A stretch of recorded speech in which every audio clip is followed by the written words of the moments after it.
I just wake up in the morning and I yell a lot, even though it's way too early. It's fun though. Wake up, wake up, wake up!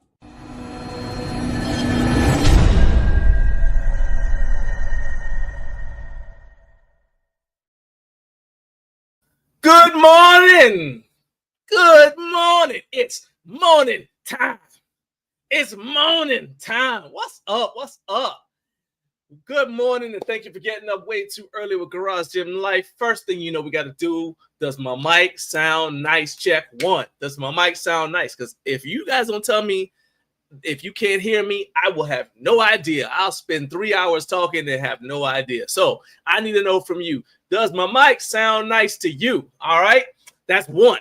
Next thing is, I am John Greaves III. I am the co-founder of Garage Gym Life, and I think that you are in for an awesome show. Of course, I think that about every single show, but, you know, why would I do this if I didn't think it was worth your time, right? So if this is your first time checking out the show, welcome, and thank you for giving us a chance. Do me a favor, hit that like button, hit subscribe, and you're like, well, why should I subscribe to something I don't know anything about? Just go ahead, hit subscribe. I'll tell you about it right now. So on this show, we discuss the topics that are important to the home gym community. Whether you are a first-time home gym owner, you are curious about becoming a home gym owner, or you've been a home gym owner for a long time and you just like talking about this stuff, because there's nothing like becoming a home gym owner to turn you into an equipment nerd, all right? Because then you start looking at all of the little stuff, right? And that is kind of what we talk about here, but we also serve as a way to let brands that make the gear, the equipment that makes the home gym lifestyle possible, connect with you guys. And I just serve as kind of like a moderator for a guided conversation between you guys and the brands. So you guys get to talk to the people in real time who influence home gym culture around the world, okay? And so I think it's a good time. Today, we've got a really awesome show. We've got a brand and we got a content creator. And that, I think, is the best of both worlds. And best of all, we got you guys. So there you go. Now, hopefully I just convinced you. So hit like and hit subscribe. And if you've already hit like and subscribe, I need you to share this video with someone else who you think might need a morning pick-me-up. Hey, man, I know you're trying to get your day started. There is this lunatic on YouTube who is yelling, and every now and then he just breaks out into random R&B and old school hip-hop. For example, that right there, you don't know what that is. I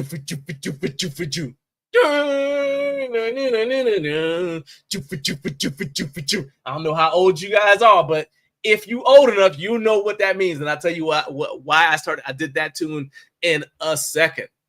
All right. Now, let's tell you what's on today's show. In the first hour, we're going to have news and other things, including a very special announcement.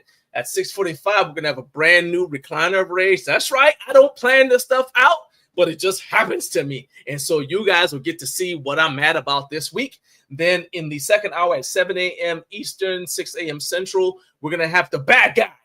Jonathan from NoFate247 channel is going to join the show again. He is a recurring guest, one of our favorite guests. He's coming back, and we're going to talk about lawnmowers. Well, we probably are going to talk about lawnmowers, but we're definitely going to talk about his experience at Home Gym Con as a content creator, what he liked, what he didn't like, and what he might do differently as a content creator next year. Heck, is there going to be a next year? Is Jonathan going back to Home Gym Con? We're going to find out today. I'm going to get the answers for you. Then in the third hour, which is 8 a.m. Eastern time, 7 a.m. Central time, are another recurring guest, my guy, David Dennis. David is the guy who designed the Garage Gorilla Bar, and he made his first trip to Home Gym Con this year. And so I've been on him, nagging him to go to Home Gym Con. He finally went. So I'm going to get some feedback from him from the perspective of a brand owner who didn't have a booth, who was just attending the event to see what he liked about it. Plus, I told David I wanted to follow up on a conversation that I had with Vern from the Usawa Fitness YouTube channel. Shout out to Usawa Fitness. If you guys are not subscribed to it, go ahead and subscribe to my guy, Vern, Usawa Fitness on YouTube. Make sure you subscribe to him. But Vern and I were having a discussion about whether or not it matters if you have an 11-gauge steel rack, if you're one of those people who says, well, I'm not really strong. So David, from the perspective of someone who actually makes gym equipment, is going to explain to you we're going to find out whether or not the gauge of steel matters. And I'm going to see if I can get him to explain to us something that we didn't have time for when he was at our live show at Home Gym Con. And he's going to talk about what it looks like when you cut open a barbell sleeve, one of those cheap barbells from Amazon. So make sure you guys stay tuned for that. Again, that is the 8 o'clock hour, 7 a.m. Central Time. All right. So now that you know what's going on, once again, do me a favor, help me out, help your boy out, smash the like button, hit subscribe if you have not already done so. Share the video. We're starting to get people trickling in. We only got about 83 people watching right now, so we got to step that up. And while you guys are sharing the video, let's go ahead and see who is in the live chat. We got a call roll. Who is in the live chat? First guy, 4:31 a.m. Carlos, what's up? Doing it Carlito's way. He said, it's about that time. Let's rise and grind. Look at you rhyming, okay? Look at you rhyming. Next up is, let's see here. He says, I see you, T-Dog, which means Trevor probably put one of those, let's see, at 5:30 a.m., Trevor probably put some sort of post that YouTube didn't keep, but that's okay. That's all right. Jared Martin at 4:56, next in the building. Jared, hello. What's up, my man? Oh, that reminds me, I need to show. I said I was going to show this because Jared had got a nice PR. Jared sends me videos of his training on Instagram all the time. He DMs me his training on Instagram all the time, and so I have got this right here. Let's see. Oh man, hold on. Let me see. Okay, so I can't. You got your settings on so that it only replays once. So what I have to do, Jared, is probably pull it up from the mobile app, because Jared hit a PR and I said I was going to talk about it on the show because he got me motivated.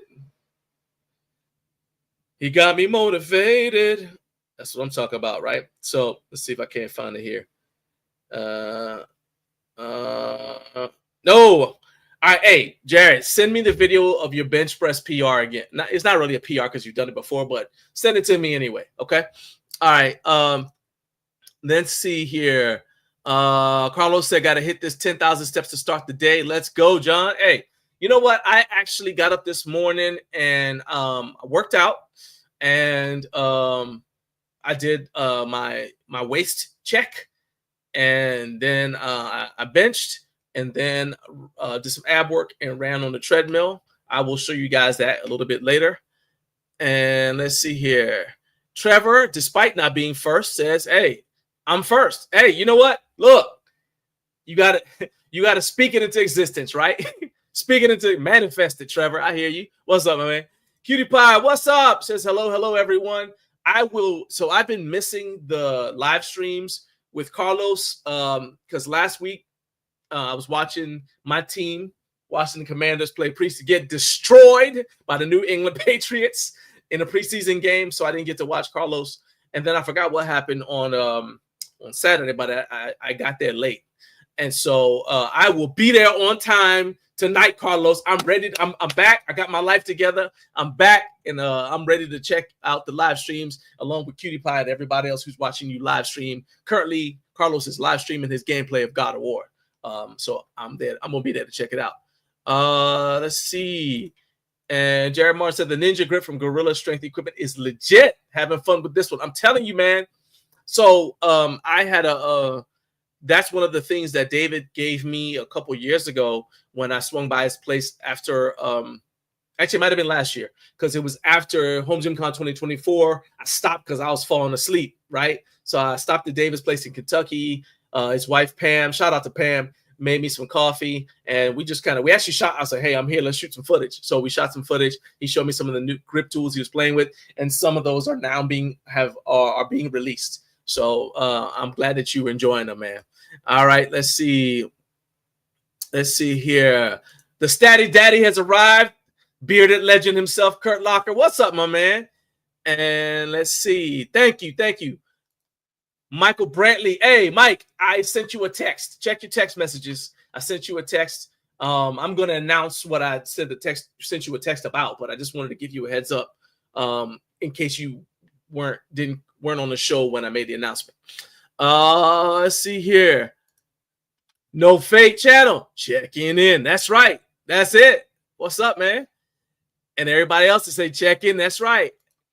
Eric Eccles is not at work.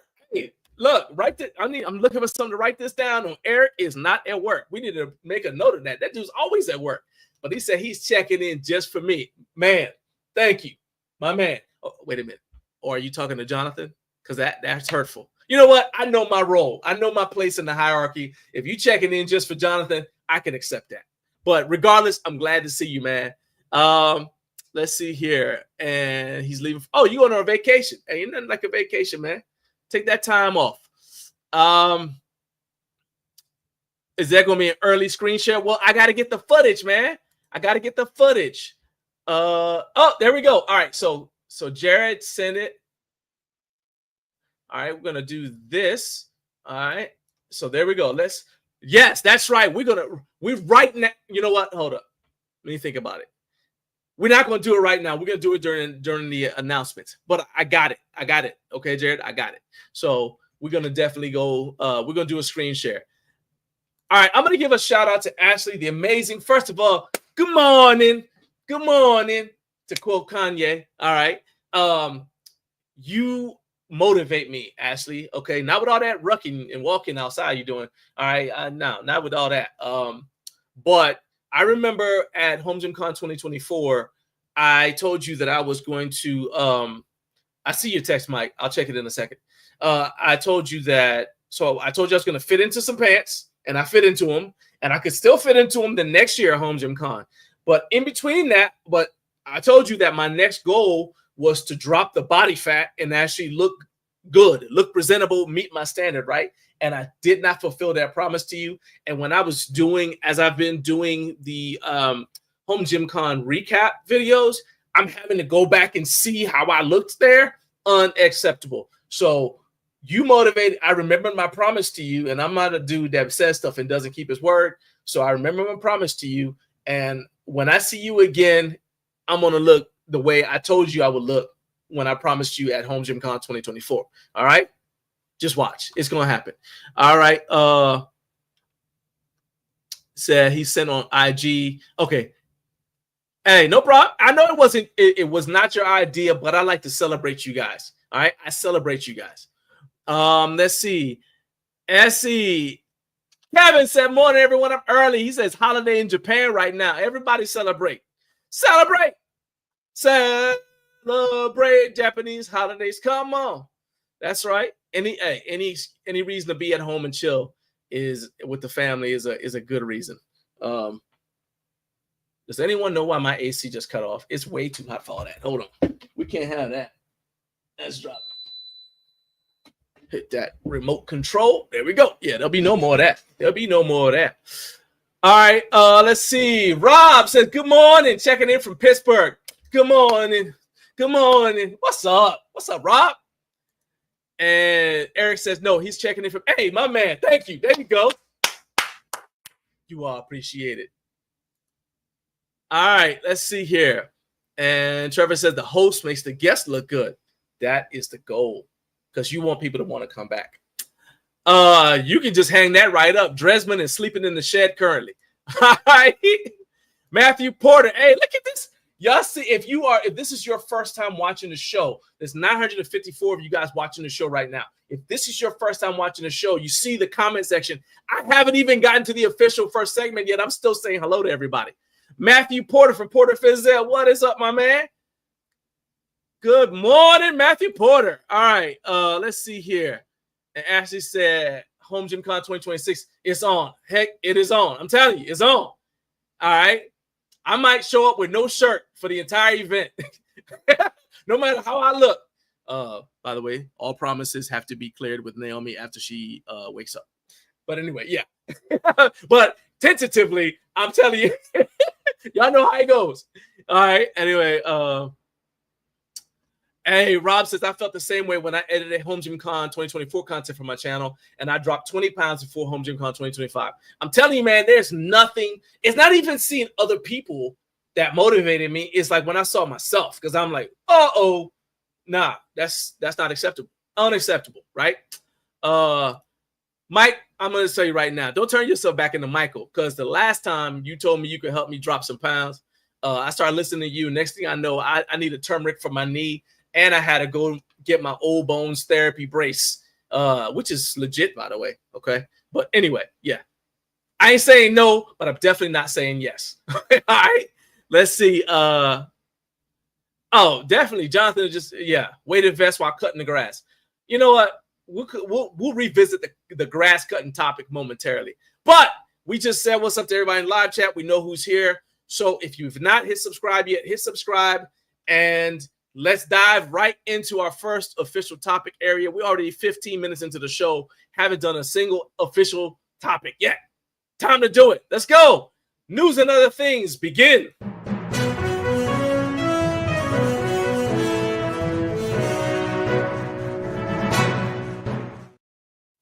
All right, so the very first news item, before we go check homework in the community post section, I have breaking news, and let's see if y'all can get. Let's see who can guess in the comment section. I'm gonna give you a hint. All right, it's a musical hint. All right, Carlos, prepare yourself. You ready?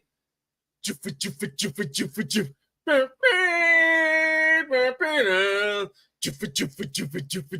y'all guess what that is? Can you guess what that is? All right. Let's see who guesses. All right, Trevor. Trevor says he knows. All right, what is it? What is it? Trevor, put it on right there right now. What song is that? What song is that I just... The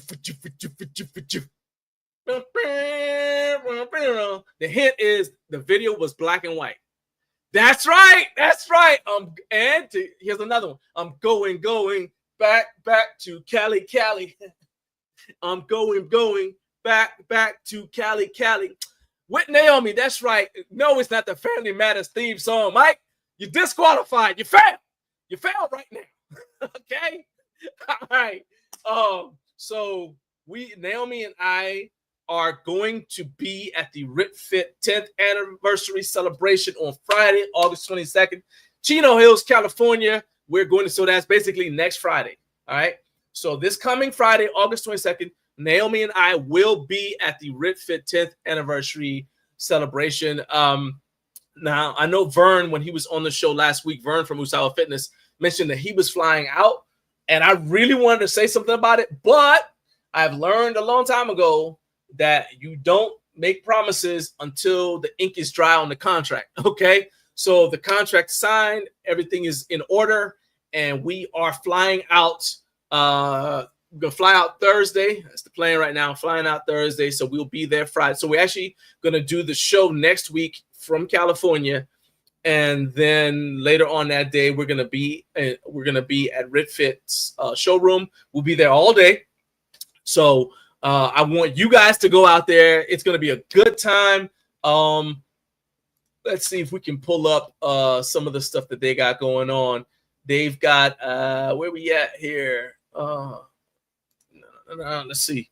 They've got their 10th anniversary celebration, and it is so. First of all, there's a 10th anniversary sale going on right now. Okay, but in addition to that, they have the what you call in their showroom. The showroom is going to be completely open now. Typically, what you have to do is make an appointment to visit the showroom, but this time. I do not know if you guys are actually going to have to, I don't know if y'all going to have to book an appointment or not. Just to be safe, you might want to book an appointment. I'm trying to see if I can get this link here. Here we go. 10th anniversary. There we go. All right. So let's go ahead. And that's right. Time for what you all been looking for. The first screen share of the day. That's right. That's right. First screen share of the day. There we go. All right. So let's share this screen real quick. So RitFit 10th anniversary sale. So they got the letter to the RitFit family. Said, open it, read it now. All right. Boom. All right. So they're going to have this anniversary thing. There are going to be giveaways. They're doing a home gym sponsorship program as well. But You can go visit their showroom the 22nd to the 24th. So next weekend, they're doing, if you'd like to be involved in the home gym sponsorship program, what you got to do is email them, sponsor@ritfitsports.com. Tell them why you need a home gym, how it's going to impact your family, and then you include a photo of your space, right? Because they got to know that you got somewhere to put it. And then you're going to repost the event poster to your Instagram story, and then attend the grand opening where you'll get to see me and Naomi to claim your prize if you are one of the people who wins. But also, for those of you who don't want to get involved in that, you go to the showroom grand opening, and they're going to have a ton of stuff there. So if you click this button, that takes you to a Calendly link. And so they're going to have the biggest product discounts that day. They're going to have a lucky draw. There's going to be some exclusive RitFit merchandise that they're giving away. Of course, they have snacks and drinks. And then there'll be a special appearance by the mystery brand ambassador, okay? So the most important thing for me is that this is a chance for us to see you guys in person. I know a lot of you guys, like we saw a lot of you guys at Home Gym Con, but there's a lot of you who are on the West Coast and you didn't go to Home Gym Con. So if you're in California, I think Chino Hills is like 2 hours from San Diego. Mike, I know you may have an obligation. I haven't looked at your text yet. I know you got an obligation with the U.S. Naval Community College. I don't know if you can't make it, I understand. We'll still be there. We'll actually be there on the 23rd as well. But if you can make it on the 22nd, make sure you show up. And are they working with Dennis for this? Dennis built the showroom, Trevor. Like Dennis literally built. So the showroom you're about to see, Dennis built it. So you can't, when you walk in there, Dennis built the showroom. So I'm actually excited to check out the showroom that Dennis built. As far as the home gym sponsorship thing, that is separate from the Garage Gym for Vets thing that RitFit is helping Dennis with, if that's what you ask. But Dennis Solis, our guy Dennis Solis, built that showroom. So I'm excited to see it. So anyway, like I said, I want you guys to be out there.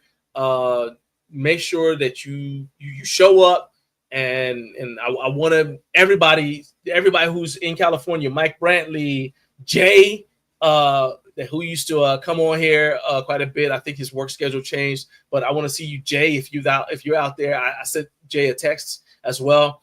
I just want to see all you guys. If you're in California, anywhere in California, I need you to show up. If you're in Arizona, make the trip over. All right. That way we can all hang out. Okay. Now, Kevin, are you sending me videos on WhatsApp, Kevin, right now? Do I need to check this right now? Oh, I love that. Okay, I just saw it. Kevin in Japan just sent me a video of his kids sitting at the dinner table. That's awesome. I love it, man. I love it. Enjoy your vacation. All right, now, so that's the announcement. We're gonna hang out with you guys. We want to see you, and we're gonna actually do an Instagram post later on this week. I gotta shoot. We have to finish editing that video, but we're gonna post it up on Instagram and everything else. But I'm excited about getting out there. Okay, now that we did that, we're checking homework, and the first homework item is we're gonna check out Jared's. It's not a PR because he's done it before, but he hasn't done this since college. So let's check you out, Jared, right now. Let's go. This is 405 pounds for those of you who aren't aware. Look at that. Little touch and go. Look at that. That's what I'm talking about. Made it look easy. I like it. Nice speed off the chest. Touch. Up, up, up, up, up, up. Stuck a little bit there at the sticking point, but the triceps kicked in and he put it up. All right, so there you go. I love that. That was like I said, that's not a PR, but that is still an awesome, awesome bench, man. I love seeing that. And I appreciate you sharing it with me. 405 is a goal. I remember when I first started lifting back in 1993, 315 was the number that people were like, if I could just bench 315. First of all, 225 was the number you want to bench. Ice Cube was rapping about it. He said 225 is what I'm benching, right? Like now, 225 is a number like it's on your way to something, right? But I remember when 225 was something, and if you bench 315, people looked at you like you were a mutant, right? Now, 315 is like,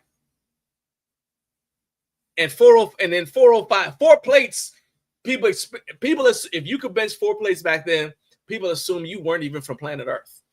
All right, because at the time people were still doing a lot of equipped powerlifting, so you never saw anybody benching like 405, unless they were using a bench shirt.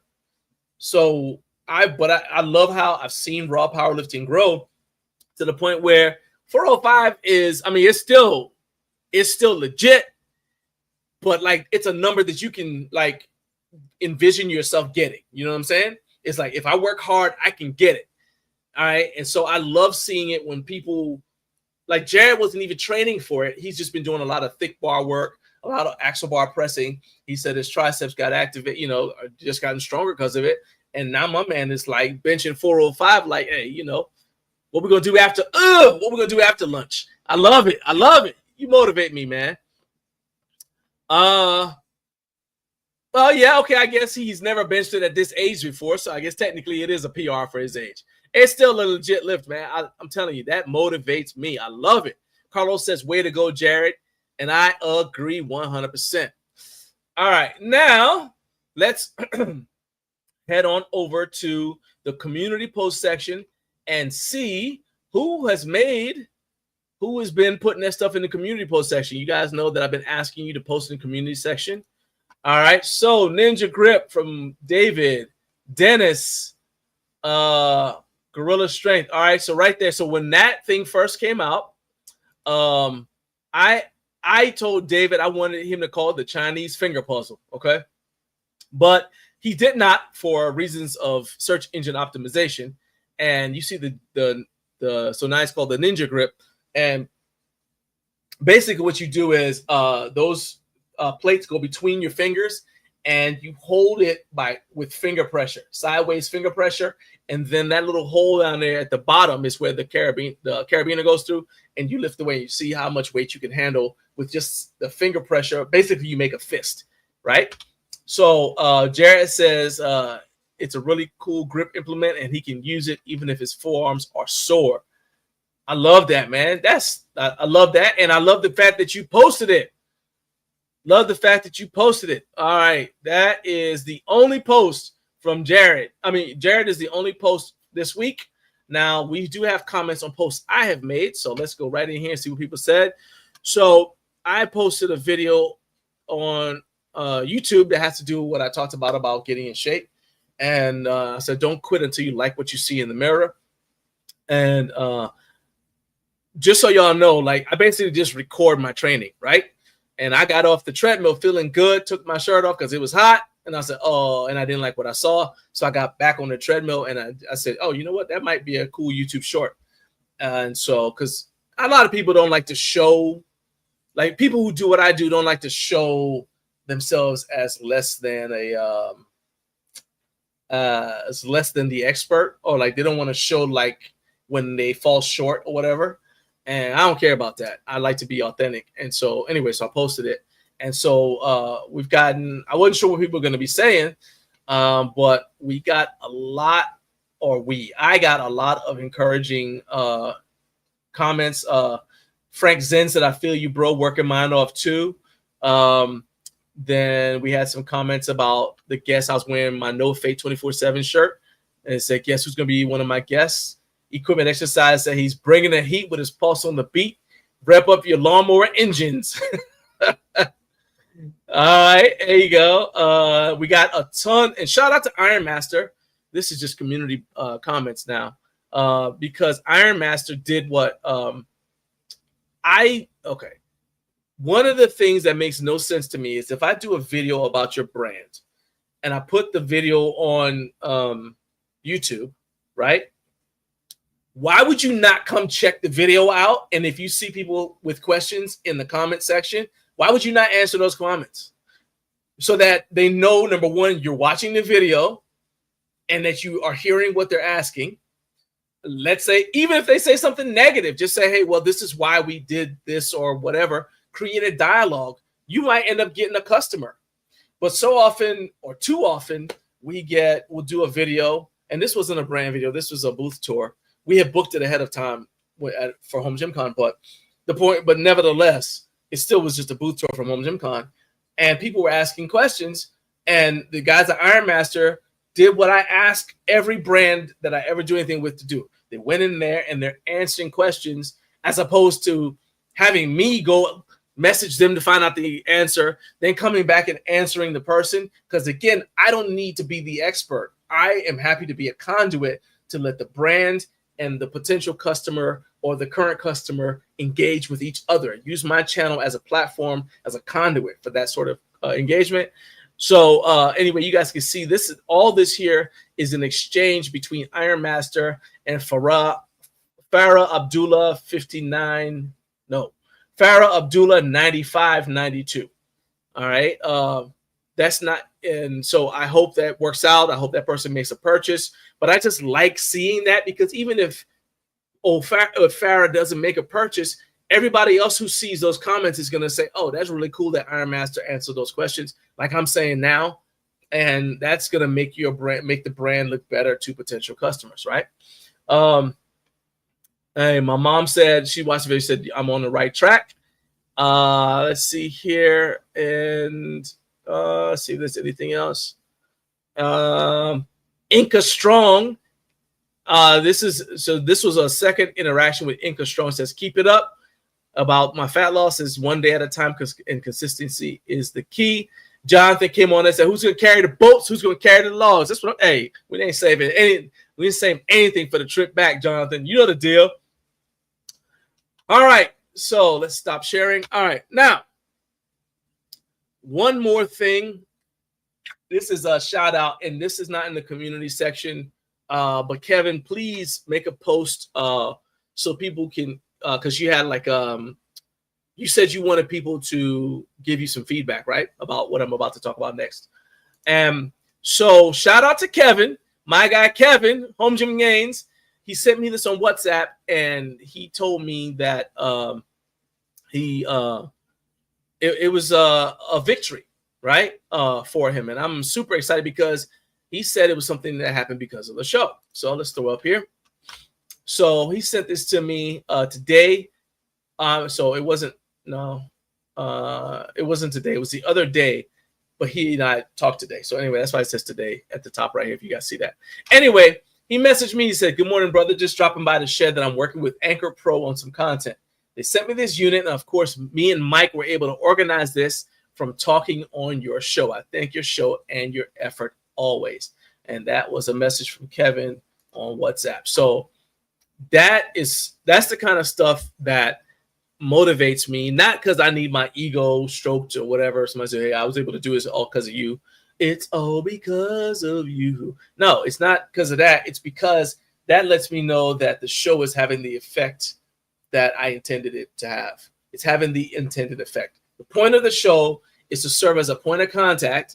Once again, so if you're a customer, you're interested in buying something from a brand, you get to ask the brand questions, help you make intelligent purchasing decisions. If you're a content creator, I invite you to come and you come on. Okay. If you're a content creator, you've been trying to get in touch with a brand, and you see that the brand is on my show, I invite you to shoot your shot in the comment section. Like, say, hey, I'd love to work with you guys. I got a channel, and I'd love it if you. I'm not going to stand in the way of that at all. I will read that comment. That's why I want to do this show live. That's why I tell people, if you're watching the show on replay, shout out to the replay game, but you're not getting the full benefits of the show, because I want this show to be a vehicle for you in a way that no other, and I mean it, I'm going to stand on business, no other live stream show is. Okay? I want this show to serve you in a way that no other live stream show, regardless of the niche, regardless of the topic area, I want it to serve you in a way that no other live stream show on YouTube serves you. Okay? And that right there is why you need to hit the like button and subscribe, because I'm trying to build this show for you.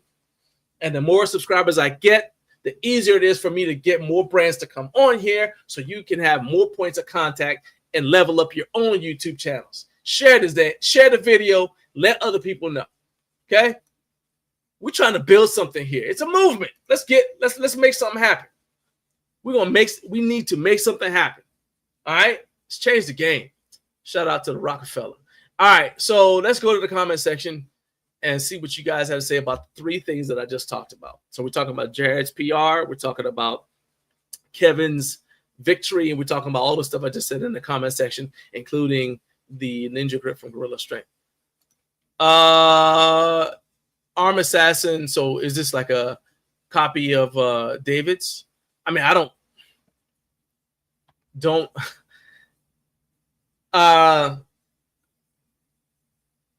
I'm going to assume it's a copy, okay?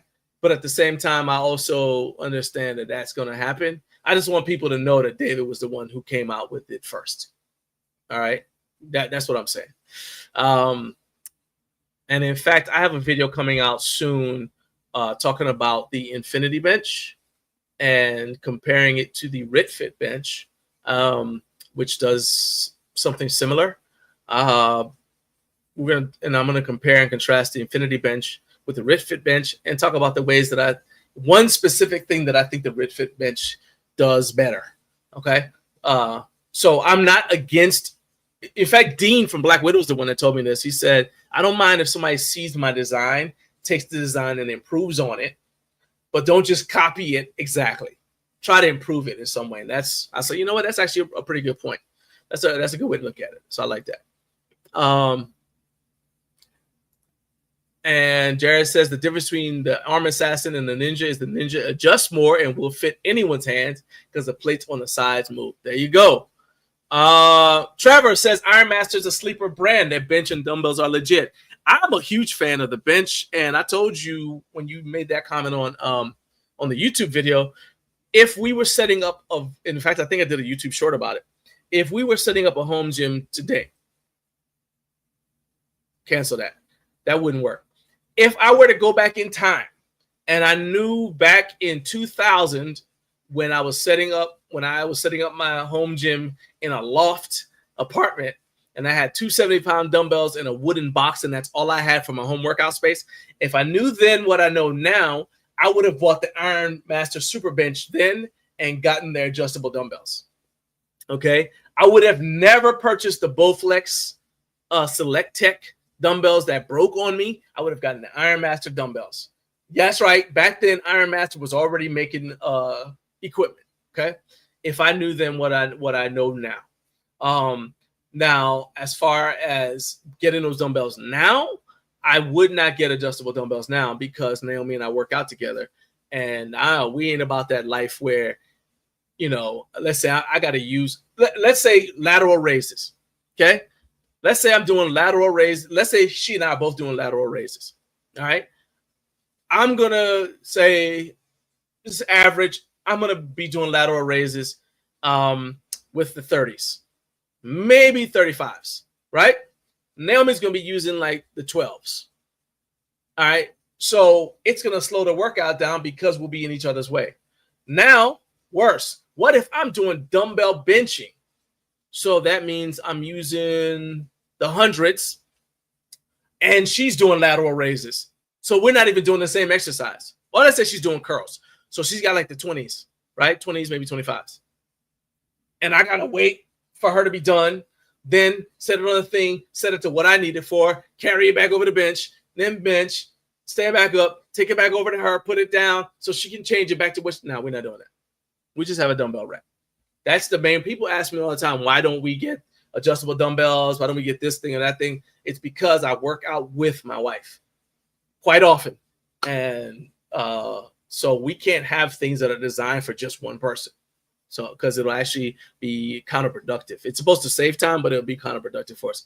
But if I were to go back in time and I knew then what I know now, it was lack of knowledge. I didn't know. I wouldn't have gotten 270-pound dumbbells. I would have got the Iron Master dumbbells. Hands down. Guaranteed that would have happened. Trevor said but still about Iron Man. So he said, plus the team is awesome and they take care of the customer when issues occur. I can speak from personal experience on that one. 100%.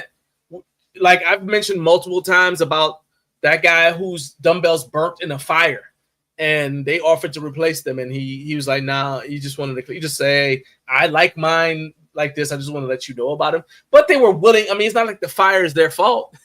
They were going to replace them, but you know, that's customer care, man. That's awesome. Okay.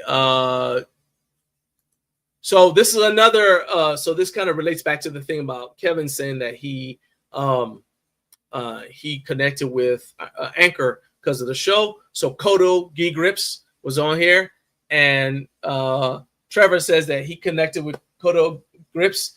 He's talking to him, and he's found out that he actually served with some of the same people because both Kodo was in the army and Trevor's prior service army. So there you go. It's like, again, that's why the show exists, because I want to connect you guys.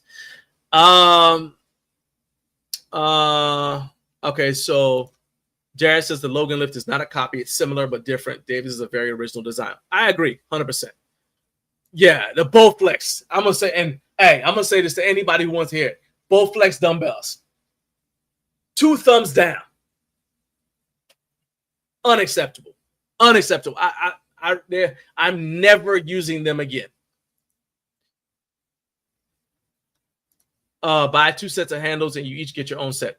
Or we could just, I hear what you're saying. And what I'm saying to you is we got a dumbbell rack.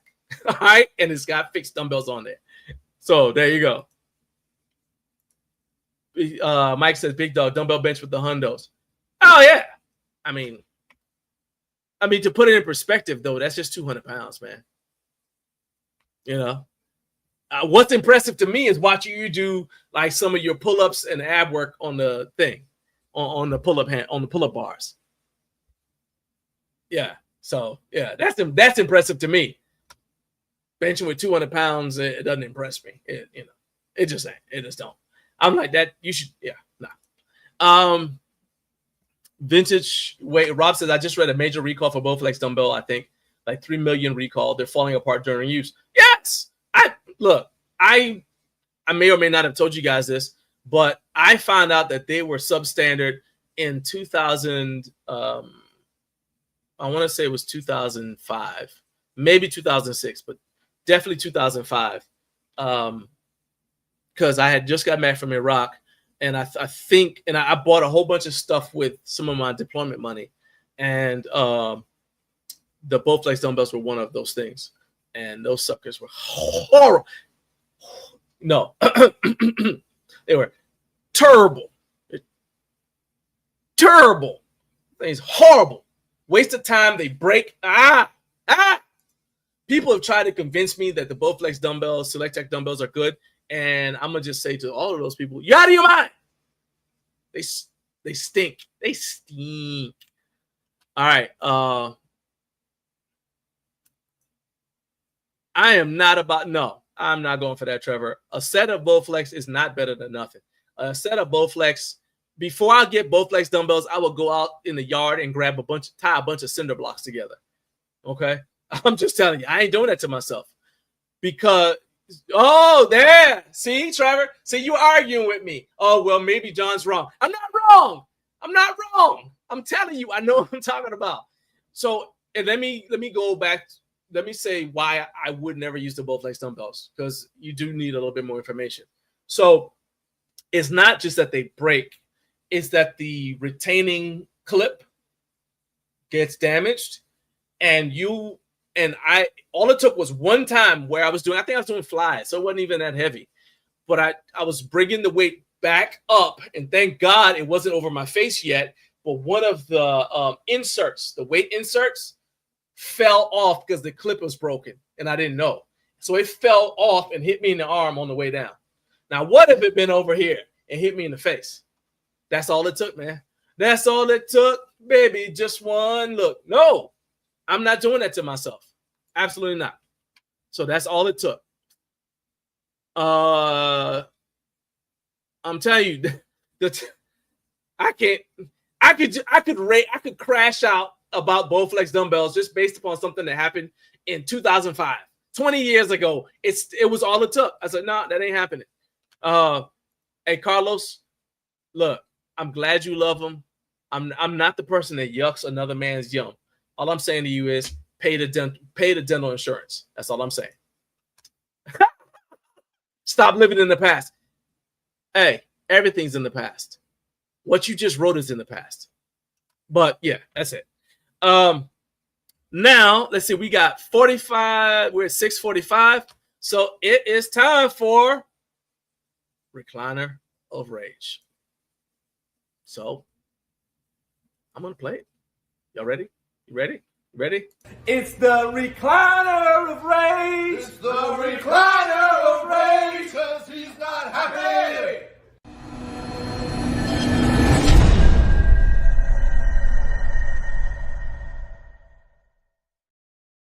This Recliner of Rage is dedicated to Sean. That's right, Sean. Dedicated to Sean and everybody. The janitor, the person who opens up the store, the person who closes the store, the dude who vacuums, the one who runs the cash register, the lady who runs the front desk. Everybody, all of the people who send out the emails, the people in the marketing department, the people in accounting and payroll, all of the people at Best Mode. I want all of you to know, I am serious. I do not want a robot lawnmower. Stop emailing me about your robot lawnmower. I do not want a robot lawnmower. I'm not interested in a robot lawnmower. I don't want robots outside cutting my grass. I don't want robots. No, robots grass cutting. I'm not interested. I appreciate your enthusiasm. I respect your persistence. Well, I did until you got too persistent. And I thank you for your kind words about my YouTube channel. But I have zero interest in a robot that cuts grass. I don't care that it can cut my grass without damaging delicate seedlings. I don't care. I have and to go along with that, I have zero intention. That's no, negative, none, zip, not a zilch.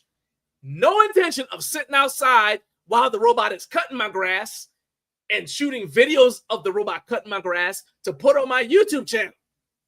That's not the world I live in. It's not happening. I don't know what universe, what part of the multiverse you exist in that you thought that a channel about gym equipment wants to do content about a robot that cuts grass, but this channel is not doing it. Home gym content is not 3 separate words. It's 2 separate words in my mind. Home gym content. Home gym. I don't need your robot to cut my grass.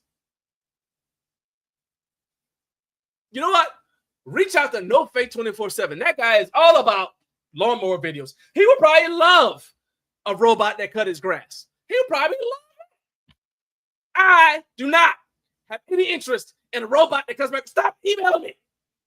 And as a matter of fact, while you at it, you run out. I don't care if you got to send them a letter, run outside, yell through the window. I don't care what you got to do. But tell all the people at Banggood that I do not want their 6-in-1 folding bench. And Naomi doesn't want their heated outdoor vest. Why would a heated outdoor vest in the middle of summertime? Ask yourself that. Do you know how hot it is outside? Do I look like I need a heated outdoor vest? Heated outdoor vest. I live in Georgia. Yeah, how hot it is out here. So today would be a great day. I can't think of a better day than today for you to stop emailing me. Lose my email. I'm glad you ain't got my number, but if you do hypothetically have my number, lose that too. Go ahead, take my number, my email address, write them on the same piece of paper, crumple it up, and throw it away. Cut your own grass with a robot. Go away. Go away. Got me blowing out my speakers here. Just leave me alone. Leave me alone with your robot lawnmower. Call George Jetson about it. Argue with George Jetson about your robot lawnmower. I ain't interested. Back up off me. Leave me alone. Robot lawnmowers. Trying to calm down. You know what? I need to play my song.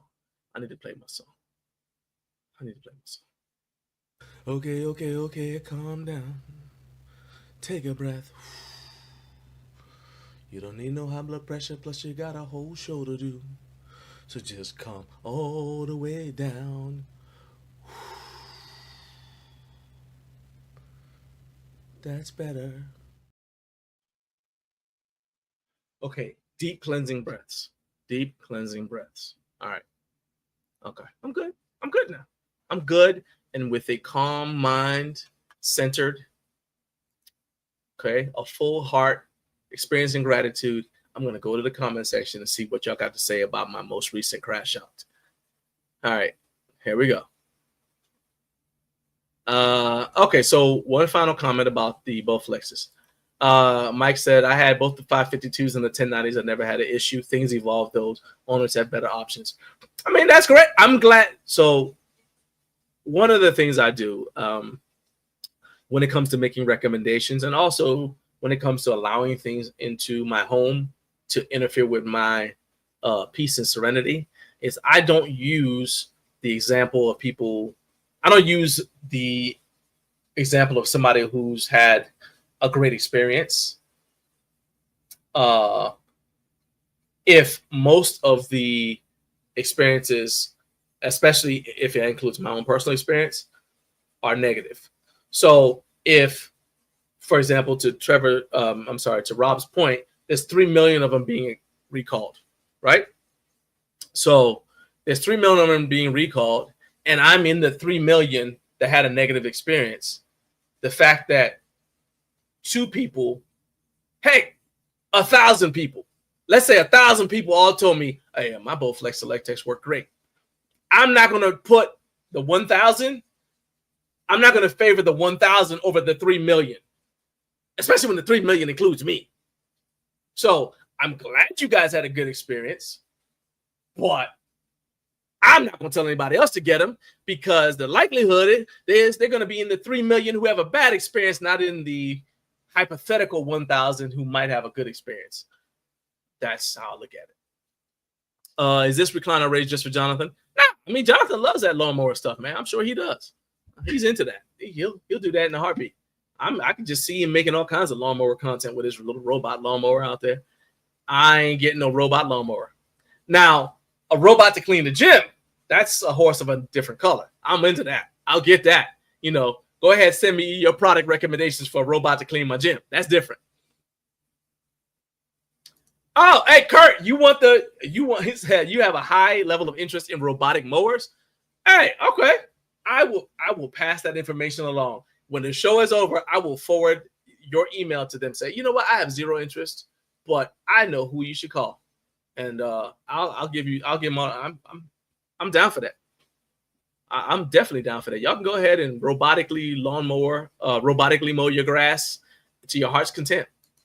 Let's see. Yeah, you film your robot cleaning your place. That's fine. Okay, I am definitely on board with having a robot clean my gym. I don't care about a robot cutting my grass, because, again, it's got nothing to do with gym content, which is what the channel is about. So, yeah, I ain't interested in that. Okay, so now Kurt's manifesting the future. He said, I see your vision, Kurt. Imagine if you were the robot mower mowing around the uprights to a swing sesh in my yard. So what I'm going to ask you is, do you have a swing sesh? Okay, let's start with that. Do you have an outdoor workout station? All right. If that's the case, you know what? I don't care. If you're interested in it, I'm going to connect you. I'm going to give them your email and let them let y'all do your thing. I hope it blows up. I hope that's what puts you up to 1 million subscribers. NoFate's best video is on a lawnmower. Hey, I mean, because homes have lawns and home gyms are in homes. I get it. Okay, so there's says Skynet's calling. No. We're gonna skip all of that. Anderson Hurt says, what's up? What's up, my man? There'll be no robot lawnmowers in my life. Let's see here. Robot wheelbarrows. No. Okay. Anderson Hurt says the robo mower my university used never seemed to work. Remote control seems to be better. And And Kurt says, I have an opportunity to get for the swing sesh. I got to save up some money, high priority, like I may sell equipment to get there. Oh, yeah, definitely. I can see that. I can see that. I actually thought about the swing sesh because we got grandkids.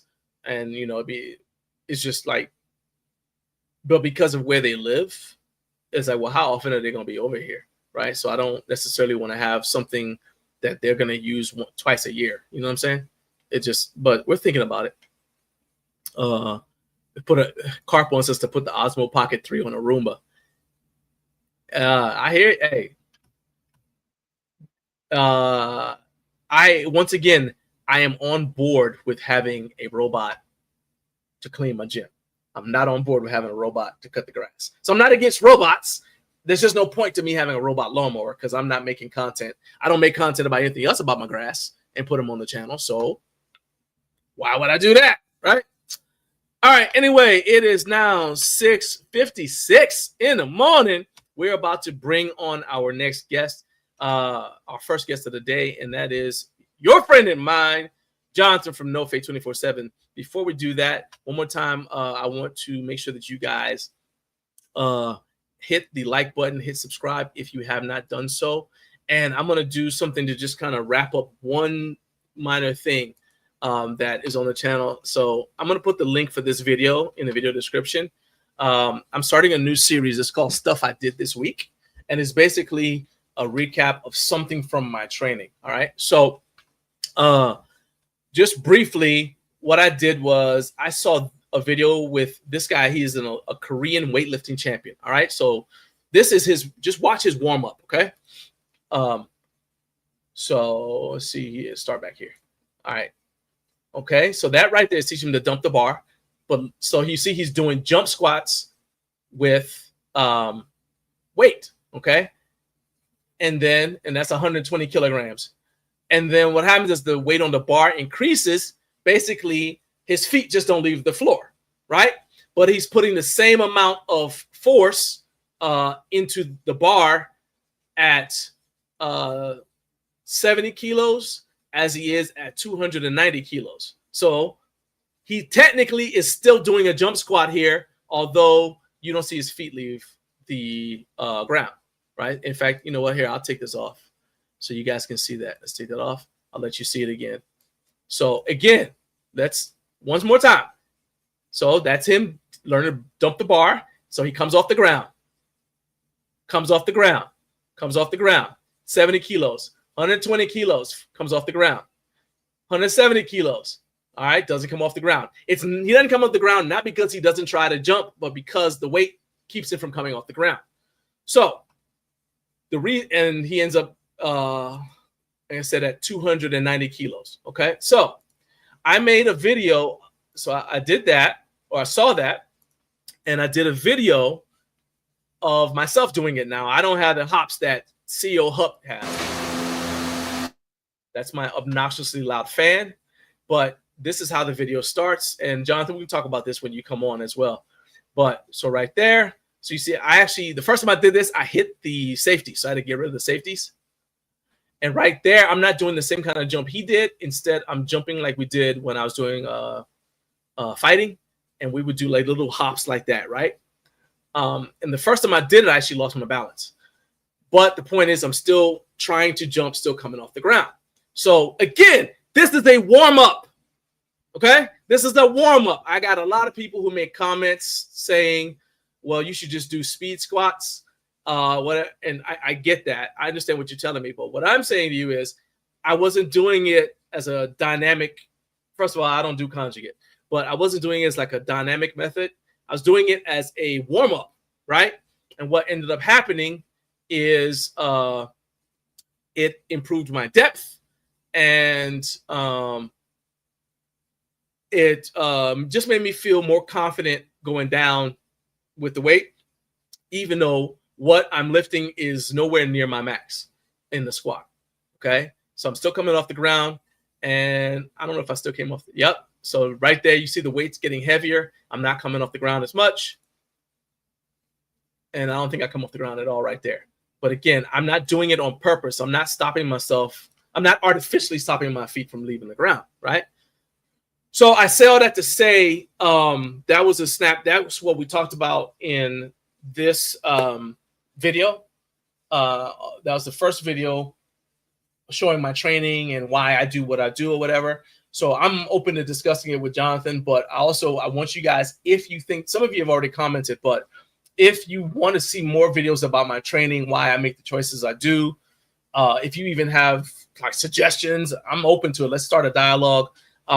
Go ahead and go to that video. I'm going to put that video in the description for this one. And I tell you what, I'll have it as, if you're watching a replay, I'll have it as one of the videos that points to in the end screen. So you guys can go check that out and add to the conversation. And one of the things I want to hear from you is whether you want more content like this. Okay. More content where it's me working out as opposed to me just talking about equipment that you use to work out. Does that make sense? All right. So let's go ahead and add my guy, Jonathan. But first, we're going to add LinkedIn. There we go. Before we add Jonathan, welcome to everyone who just joined from LinkedIn. My guest today is Jonathan from NoFate247 YouTube channel. I've been a fan, not just familiar with, but a bona fide fan of Jonathan's channel for a few years now. He's been on this show several times, and he was one of the first to buy a shirt from our merch store. And we finally connected at Home Gym Con 2025, where I officially saw NoFate247 checking in at the Galt House Hotel. Okay. Now Jonathan's back. We're going to talk Home Gym Con, and we're going to find out if he's interested in a robot lawnmower like some of you are. So Jonathan, here we go. Let's bring you on in here. Welcome, my man. The man of the hour, too sweet to be sour, the No Fate channel checking in. Good morning, John. How we doing? I'm doing great. I'm going to play your theme. Play it. This is the bad guy. He's the bad guy. Men fear him. Women fear losing him. What's up, man? How you doing, man? I've been watching since 6 a.m. I'm here. We can start the party. I got the bat signal. I know every time you need views, you call me in to come on the show, and I am always welcome. I mean, I'm the most guest. I've been here the most in terms of guest count. I think so. Yeah. If I could have you on every week, I would. I know. I'm just too busy. I'm listen. Big things popping, little stuff dropping. I'm here though. So let's jump right into it. Let's jump into it. A lot just happened in that sentence. Okay. All right. First of all, we had other things planned as far as discussion points, but the people want to know, are you interested in a robot lawnmower? Yes. Anything that can make my life easier. And, part of my channel is reviewing stuff that makes my life more enjoyable or easier in general. And one of the big things people don't realize is time. Most precious resource we have. If you can buy something that will save you time, it is worth it. Okay. All right. So we're gonna put down 2 for robot lawnmowers. The Kurt Locker robot lawnmowers. I will in the email response that I make to this brand, I will let them know to reach out to you guys. Yeah. I legitimately, in fact, anybody on LinkedIn, if you have robots that cut grass in your product catalog, reach out to Jonathan, NoFate247 YouTube channel. His contact information is in the video description, and you guys can reach out to him. He is 100% down for any product that makes his life easier. Yeah, John, not just cut the grass. If you have a robot that can cook my egg whites, if you have a robot that can vacuum, you had a robot that can paint my walls, I don't care. If it's going to help me and my everyday chores, absolutely. I mean, that was quite the list. I mean, that was quite the breakdown. If we could get a robot to do the thing with his hair, to give me that little get the right there. Yeah, there you go. I got to enjoy it while it's here. Pretty soon I'm going to have to bick it. It's thinning and stuff. It's not pretty. I started cutting my hair, shaving my head bald in college, and eventually my hair believed me. And they said, "Oh, okay, that's what we're going with." So now I'm like, "Oh, okay." But you got like a nice shaped head. My head's like a football. If I shave my head, it's not going to be as pretty as yours. You got like You got You like the look like the Michael leader. Jordan head. You got the Bruce Willis head. I mean, he looked better with his head shaved, you know. You know what? Yeah, you're right. Me? And on Moonlighting, his hair looked like it was struggling, but when he just shaved it, it's like, oh yeah, you should have looked like that the whole time. Yeah. Yeah, yippee-yo-ki-yay, you know. That's it. All right, so let's talk about we're gonna talk about home gym content and all that, but let's talk about home gym content in general. You saw what I put up, like the squatting with the jumping, and I don't do stuff specifically for YouTube, as I mentioned. So you were watching, so you heard me say this already, but I'll say it again. I don't do videos for posting. Instead, I video myself doing stuff, and then I'll pick out what I think looks good and I'll post it. Right? Yeah. There's a very important difference there, okay? Because sometimes you have people who do stuff and it's like they're clout chasing and end up getting hurt because they're not even sure when they decide to try whatever the thing is, whether they can do it or not, right? That guy doesn't live at this house. I do stuff that I know I can do, and then I just have it in a video and I video it, and then a lot of stuff, to be honest with you, that I think might be impressive or whatever, never gets shown because maybe it's too long. Yeah. It's like it takes too long to set it up or whatever. I just, all right, well, that's not going to look. It's impressive if you're a lifter, maybe, but it just took too long to set up and it's not visually appealing. So you'll never see it. So there's that. Yeah. I'll give you guys a quick tip. Don't ever try to outrun a train. There was a fit influencer who tried to outrun a train to sponsor an energy drink, and a spoiler alert, he got ran over. So you play stupid games, you play stupid games, you win stupid prizes. Okay, hold on a second. So was the video like it was in a train yard? So did the video get taken? Was it on YouTube and got taken down? It never went up because he died. It never went up. So how'd you see it? Because it made the news. It made the news. Okay. This dude was in a train yard, and his whole gimmick was going to be to outrun like some slow-moving train with an energy drink and everything. And he had a film crew and everything, and he got clipped by the train. Man. So, with Superman, even Superman didn't say he's faster than a train. He said, "I'm faster than a speeding bullet. I'm more powerful than a locomotive. So if the train catches him, he'll be fine." You're not that guy, pal. You're just not that guy. I'm not that guy. Train catches you, you're gonna have a bad day. You're gonna have a bad day. All right. Let's jump to the comment section because we already got people who are talking about you being here, right? You got your fans have arrived. All right. So let's see. The Bar Gym reviews. First of all, he's referring to the weightlifter. He says, "I've seen this guy here.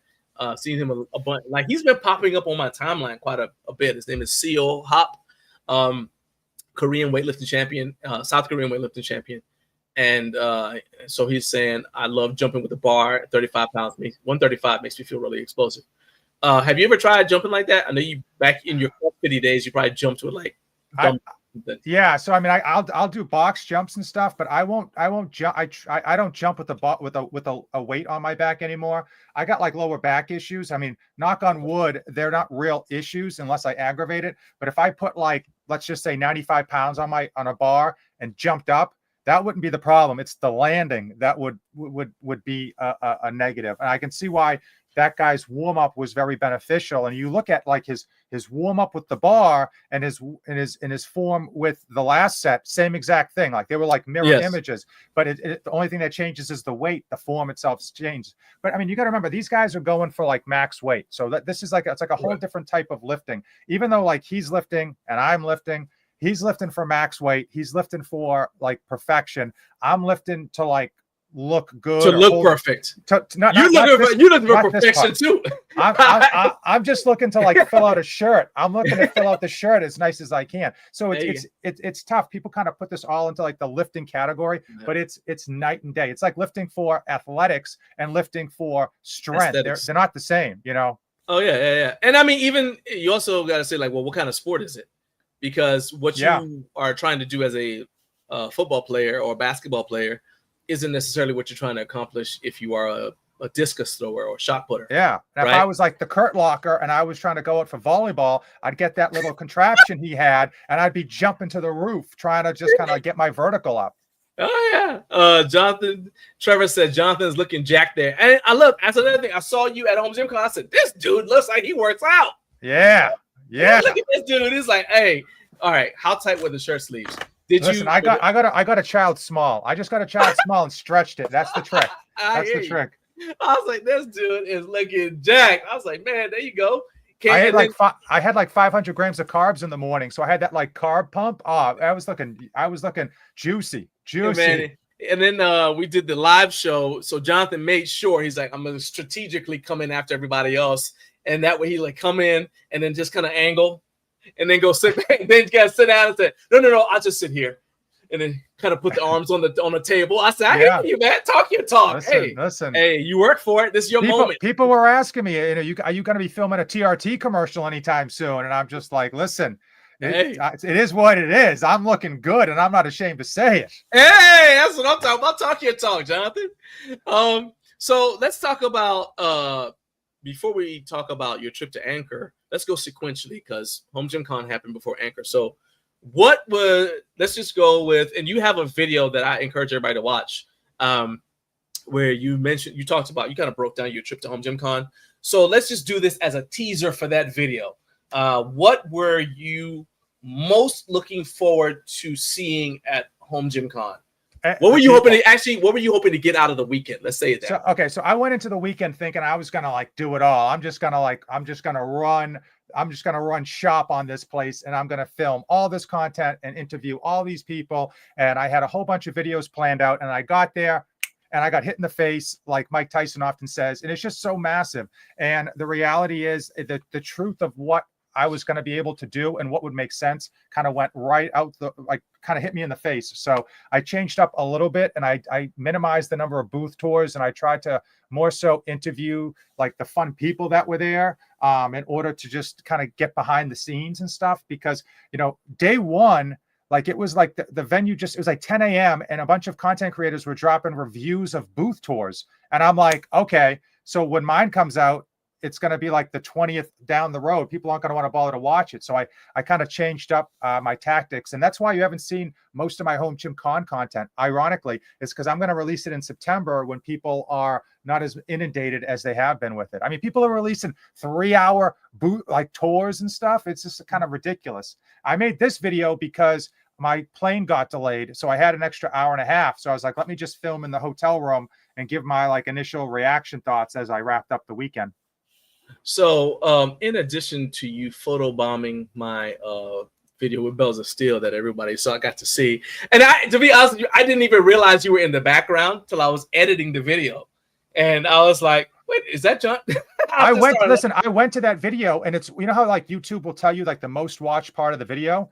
Yeah. It's the part that I'm in. Go figure. Of course. I mean, my plan was to just zoom into just you, forget all the equipment. We just zoom into you and make that the entire video. And then there you go. And I said, well, we're going to do, I know how to do this. So we cut it up and made it a YouTube short. I said, I'm getting something out of this. Okay.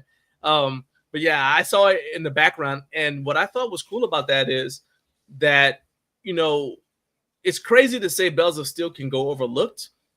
But I think sometimes because their stuff isn't necessarily just flashy, sometimes people are like, oh, let's think about, people get all fired up like, hey, what's Rep going to do at Home Gym Con? What's Rogue going to do?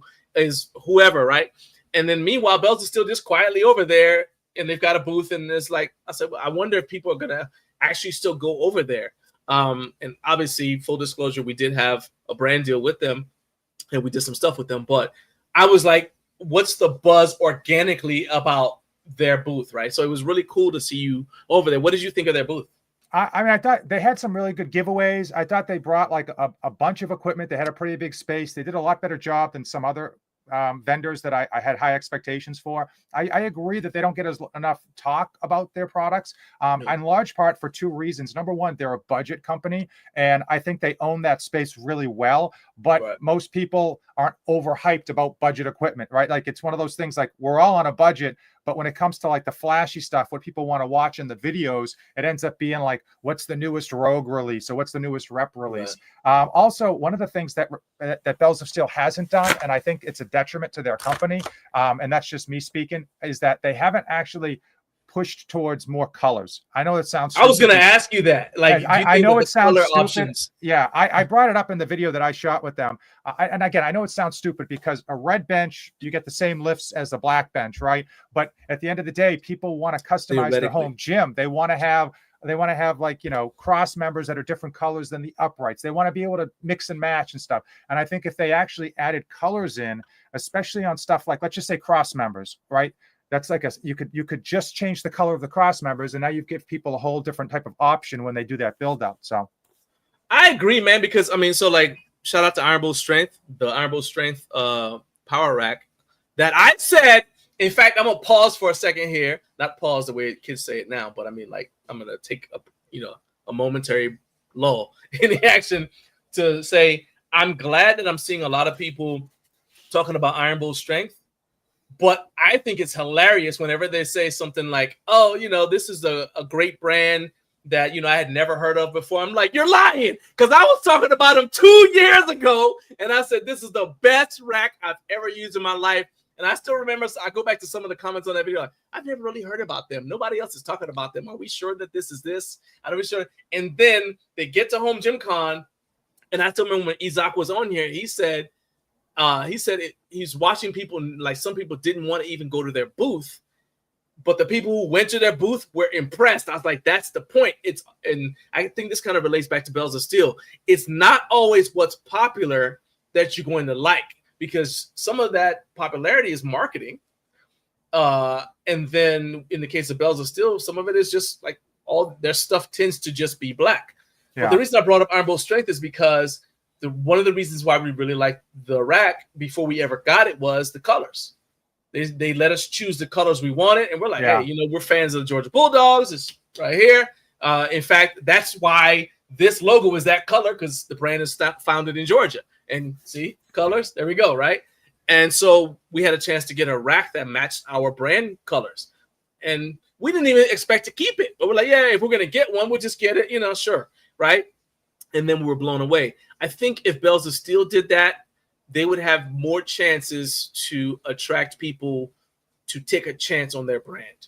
Yeah, I mean, at the end of the day, like, I'm just talking about both companies and Home Gym Con. They're both Canadian. So, but in terms of like both the company and Home Gym Con, it's the company's prerogative. It's their mission to get people interested in the booth. A lot of vendors showed up and just dumped their equipment on the floor and thought that was going to be enough. And if and they should have done a lot more to make it like an environment where people needed to come in. They should have had their sales representatives more energized and ready to discuss the equipment, talk about like stuff. I went to one booth, I'm not going to name the company. Every time I had a question, and these are legitimate asking, buying questions, the people had to go back to like their catalog and find the answer. It's like, you shouldn't have to check the catalog. I can read the catalog online. You should be able to tell me the pros, the cons, what you know. You should be hyping me up about this equipment and explaining why I need to buy act it. like you want us to act when we do your videos. Yeah, exactly. It's just a shame. And the same thing goes for like Bells of Steel. They got some great products. They got to change up some of the colors because it's just the nature of the business. You've got to offer those products in colors, and you got to deliver, because everybody's got a 3x3 power rack. Okay. You got to give me more. Give me more. I mean, their angle obviously is that it kind of matches with Rogue's, because they copied Rogue. And so you can mix and match the attachments and stuff. But at the same time, people want color, people want options.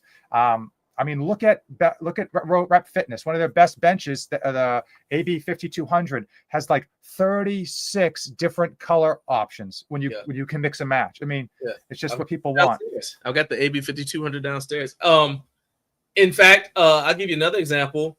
Look at how much buzz Synergy Custom Fitness got because they listened to what people were saying and said, okay, well, we're going to go ahead and we'll add purple. Because before that, they're like, what's the point of having purple? And there's a cost associated with having purple. And people kept saying purple. They're like, all right, we'll do it. Just like that, they got buzz. Now, I don't know how many sales they're going to get of a purple dumbbell rack. But the point is that they're listening. And they're like, all right, we'll go ahead and we'll give you color options. Every booth that I went to, whether not just at Home Gym Con, but anytime we go to Fitness Expo, any booth we go to where there are multiple color options, maybe they don't bring all their color options there, but they'll have like a wall. Wall showing the colors. Color options. They get more traffic than the booths that don't have that. Yeah. because people are like, oh, because then you can start envisioning it in your space as you start to build it out, especially for those of us who've been in the home gym space in the home gym community for a long time. Mike Brantley says, he said, I'm a huge NoFate fan. You got great content. Oh, I appreciate that. I appreciate that. Listen, at least we got one, Sean. We got one. That's how it starts. You get one and you get another, and then boom, you got like you just build on it. Oh, heck yeah. All right. Kenzie's here. What's up, Kenzie? Hey, I'm reaching out today to those people that you sent me the DM about, by the way. Jake is here. What's up? What's up? We're talking about Home Gym Con. We're going to continue that conversation. Trevor said, give the people what they want. Yeah. That's like, the thing is that you want us to buy your stuff. And I try to think about it from the perspective of somebody who's not getting stuff sent to them for free. You might be saving up. So, kind of side note, we have a CD, a short-term CD, and we put money into it every month. And then when that matures every year, we use that money to buy stuff that we just want, right? We don't do a lot of impulse buying at La Casa de Greaves. So I think about, so if I go buy something, as I'm exchanging the money, I'm thinking about 12 months of saving up, right?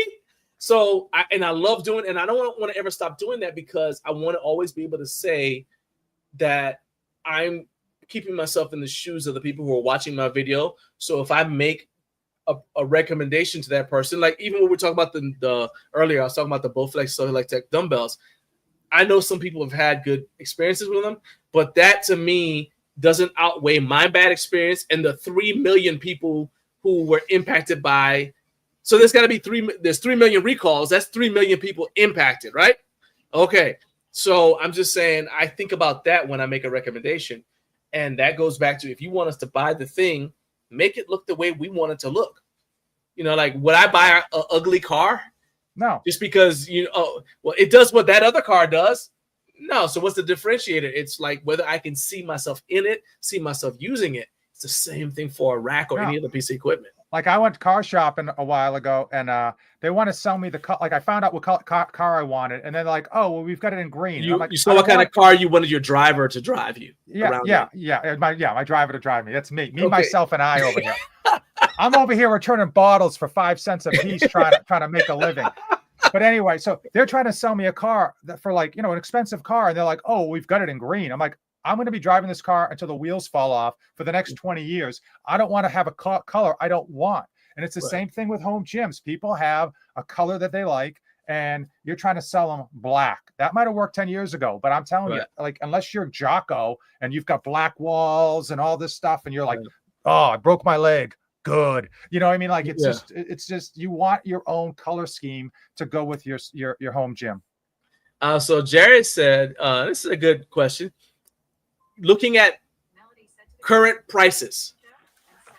There we go. That's Skynet. That's why you don't need a robot lawnmower. See that? Yeah, it's already taking over now. All right. Jared says, is Bells of Steel that much more budget than Rep Fitness? Yes. Yes. And here's why. Because, every day of the week, you go on their website and you pay what we would call retail, then it's not that much more of a savings. But like I mentioned, Bells of Steel is the new budget company. They're like Titan Fitness. They throw sales all the time. They've got sales. Labor Day is coming up. I've got no insider information. They're going to have a sale. And if you're willing to wait for the sales and buy in bulk, where they give you like a discount, like if you buy a rack, you get 10% off of everything, or, you buy this. So they've got good deals if you're willing to just wait, but you do have to rock the sales. Like Titan Fitness, like they've got sales that they send out, and you just got to make sure that you wait for your shot and then shoot your shot. So one other thing about that is, tariffs have reared their ugly head again, but I've been having like offline conversations, both with brands, not just Bells of Steel, but just brands in Canada in general. And also some of the lobbyists who are in the fitness industry who are fighting against the tariff as it applies to gym equipment, right? So that includes HFA, and there's another group that I was talking to a guy from another group, and there's a thing called the FIT Act, right? And they're trying to exempt fitness equipment from the tariffs because it's not a national security issue for your fitness equipment to come from Canada, okay? That being said, that's something that you have to take into account if a Canadian brand, if you're buying something when the Canadian brand has the stuff that's made in Canada, because they have no choice. If they're going to survive, they have to add the tariffs to the, their cost to the cost of the equipment. So do you think if you add that to the equation and you're comparing bells of steel with an I almost say identical because it's on a similar product from Rep Fitness, which imports from China, which one do you think is the better value? I think Rep Fitness is the better value. But here's the thing. I think bells of steel is cheaper, more budget. And if you look at the percentage, even with tariffs, well, what does Rep Fitness? They have to pay tariffs, don't they? Yeah, and I thought that their tariffs were higher because it's coming from China. But I don't know. Everything. Yeah. Listen, John. Everything's coming from China. Okay, bells of steel, it's coming from China. Rep Fitness, it's coming from China, unless it's Rogue, and even half of Rogue stuff comes from China. So, I mean, everyone's paying tariffs. At the end of the day, I think Rep Fitness has the better value because they're even though there's a pretty good percentage difference of price from one to the other, you end up getting usually the color you want, and you get a very high quality product. And these products don't wear out. This is not a dozen eggs. This is not a gallon of gas. You're not going to have to buy another one. Once you buy it, you own it forever. Let me know the last piece of home gym equipment, John, that broke on you. Yeah, I'm still waiting. That's the thing. They don't break. They don't break. And the problem is people get stuff that they don't like and they sell it. And that's where you got to understand that's where you're losing the money. If you buy multiple bars and sell them because you don't like them, you lose money. You're better off buying what you want, getting like the premium product, paying the extra money up front, and then just having it forever. So I'll say that the last thing that broke on me was one of those budget things from Amazon. But I couldn't tell you the last piece of quality home gym equipment that broke on me. Yeah. That's where I have to separate it, because I've gotten stuff from Amazon that was just budget stuff, whether I bought it on purpose to do a video or I was actually I actually thought it was going to work and then it just didn't. I've only had issues with cheap stuff, buying cheap stuff because I was trying to save money and I ended up having to buy it twice. Yeah. So, I mean, is Bells of Steel a savings? Yes. Is it better value than Rep Fitness? Probably not, unless they have something specifically what you want. At the end of the day, if you're not rocking the Bells of Steel sales, which are frequent, then you're not saving nearly as much money. So you've got to, rock the sales and look for your opportunities if you're on a budget. And there's a lot of people on a budget, John. I mean, most of the home gym community that watches every YouTube video, most of them are getting their stuff for free. Okay, which is fine. That's all well and good. And the rest of them, it's just a hobby. So that's their money that they pour into. But for every other schmuck out there, they're building a home gym to just work out and not have to go to a local gym. They're not looking to put stuff on Instagram. They're not looking to impress their friends or anything. They're looking to just get a workout in. Just want to work out. Yeah. So budget equipment's where it's at. So Trevor said, I think the biggest separator in the future will be how accurate pre-order deliveries are happening, since pre-orders are the new thing. No, Trevor, you're wrong. You're wrong. 100% wrong. First off, people hate pre-orders. I hate pre-orders. Everyone hates pre-orders. It's just the nature of the business. Yeah. But when every company's doing it, right? When every company's doing it, you've got no other instance than to deal with the pre-order. So when all these companies took away pensions, right? The first company got a lot of flack for it. But now every company has taken away pensions and no one argues because it's just the way it is. It's just the way it is. And think about it. The pre-order is great for these companies. They get initial demand, they get money up front, and then they hopefully deliver the product on time and they hopefully deliver a product you like. But as a consumer, you buy the pre-order, and if you don't happy with the ship date, call them up, get your money back. They'll give you your money back in a heartbeat. Yeah. I mean, I personally I just told you that I save up for a year before I buy stuff, right? So it's I like the scratch and dent sales. You know what I mean? I like scratch and dent sales. I like Facebook Marketplace. I like that kind of stuff because then I can kind of control a little bit better what I'm getting. But at the same time, if you do scratch and dent, sometimes you don't get the same warranty and I'm a big fan of warranties as I'm well. a big fan of warranties. And with pre-orders, you get the base price. And we've seen this with other companies. You get okay, not just Rep Fitness, because they've done that where they have the pre-order price and then 2 months later the price goes up. But even the Fringe Raptor, remember when that came out, that was like one price. Coop reviewed it and they jacked the price up $200. So it's, that one of the nice things about the pre-order is you tend to get like the lowest price that it's going to be. Right. So in fact, that's how I got my Infinity Bench on pre-order. So there's that. All right. Let's see.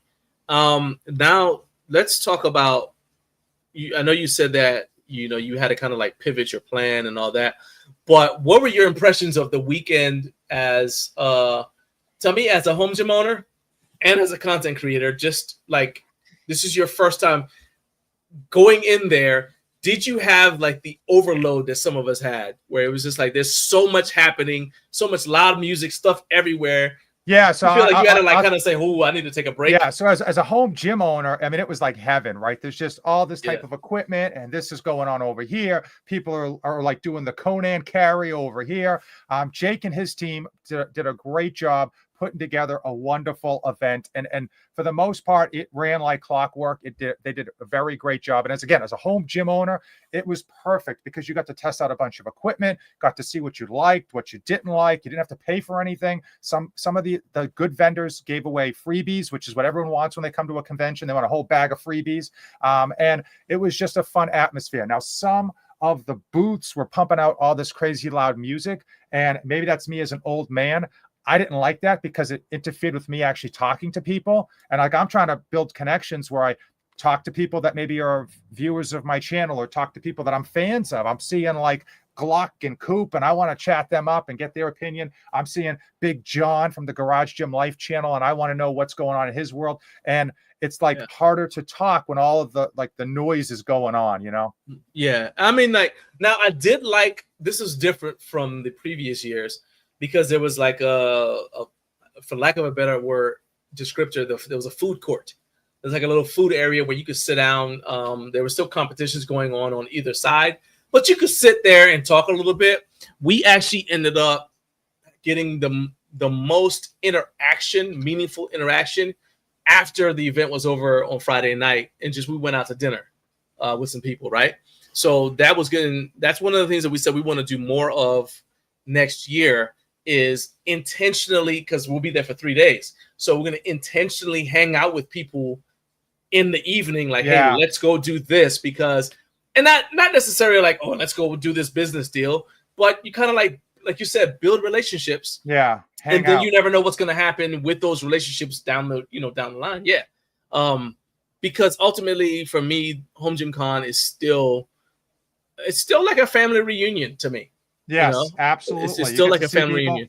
I was running up to my favorite YouTubers, and I was like, "Oh, this is my favorite YouTuber," and we were able to just chat it up on camera a little bit. It was just nice to see people that you've talked to online on social media for like years, and you just see them in person, and it's like, oh, that's the real person, and it was just a real fun experience. I got to go to lunch with a few people. I found Chipotle. I was in heaven. I don't normally eat Chipotle because it just doesn't fit my macros, but I just went all in. So yeah, you got to ride a lightning sometimes, Jonathan. I'll tell you, and this kind of like, this is something I know Jake is on here watching. I'll tell you that I don't have any regrets about any of the booths that I missed. Not like no regrets. Some of them I'm like, oh man, I wish I had seen your stuff. But I'm not like bummed that I didn't get to see stuff. But I do have regrets for the people who I wish I could have talked to.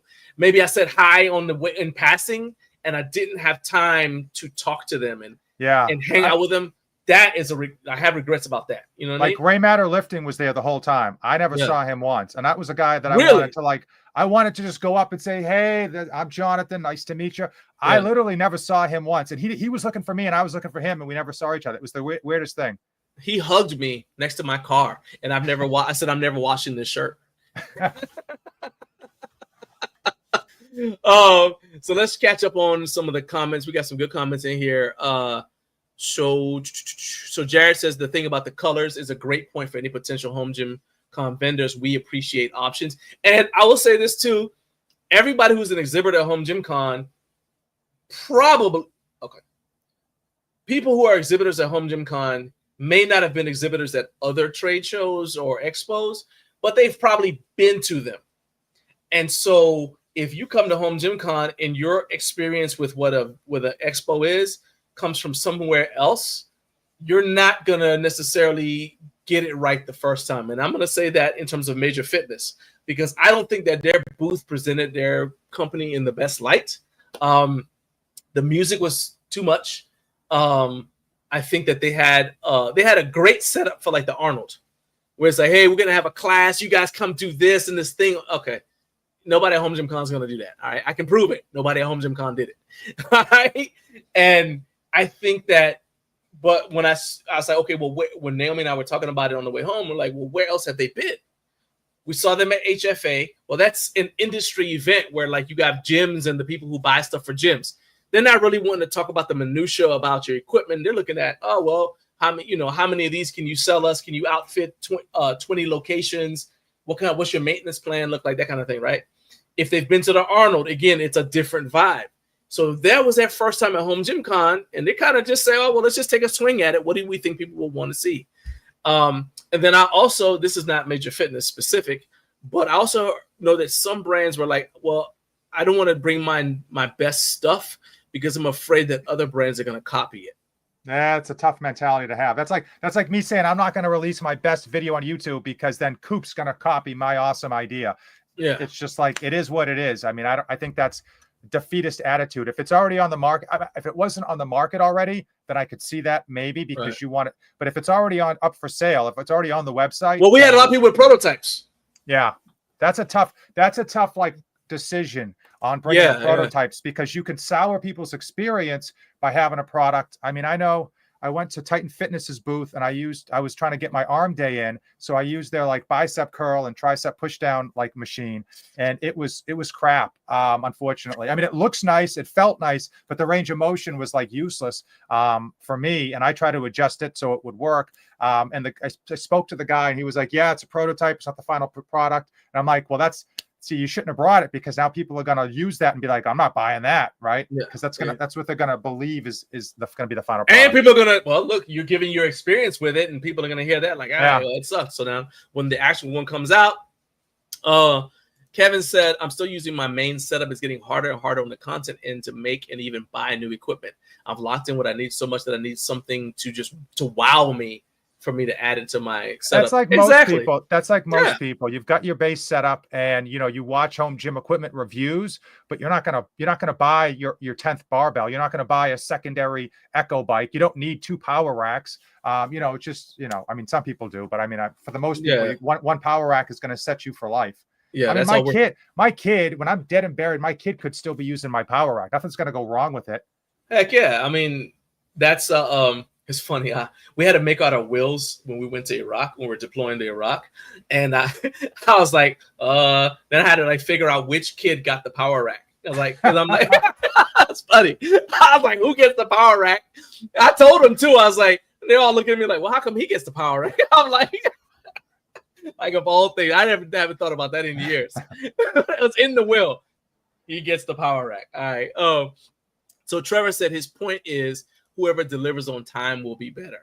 So, I get it. It's like, especially as an example, like the Repins. Okay, if you needed adjustable dumbbells and you pre-ordered them, that's a long wait. If you're waiting for adjustable dumbbells that you need, but I have to imagine that if you pre-order adjustable dumbbells, you actually already have some alternative that you're currently using in your home gym. You're not going to like pre-order adjustable dumbbells and be like, well, I'm just going to not do dumbbell exercises for the next 3 months. It's just most people who pre-order stuff, they pre-order stuff that they want, but they don't need. So that's their ability to wait is a lot longer. That's the approach that we took. So we got our stuff, a lot of Craigslisting, a lot of meetings in sketchy locations, a lot of, I remember I got dumbbell handles from Walmart, and then I went to Play It Against Sports and got a whole bunch of standard plates so I have make the dumbbells bigger. My brother, who's in here, what's up, man? He built a 200-pound dumbbell using that. He got a handle and then just kept on stacking the standard plates on it because he wanted to do croc rows with a 200-pound dumbbell. But yeah, then it's like, okay, well, now I've got my basic stuff so I can start working out. Now let's upgrade as it becomes available and it fits the budget. So Jared, we just addressed what you said about the pre-orders with the Repins right there. JB said, before I started getting bougie with my gym and doing Instagram, my entire gym was just Titan Fitness and Bells of Steel. Yeah. Even Rep Fitness was too expensive in my mind in the beginning. Yeah, I can see that.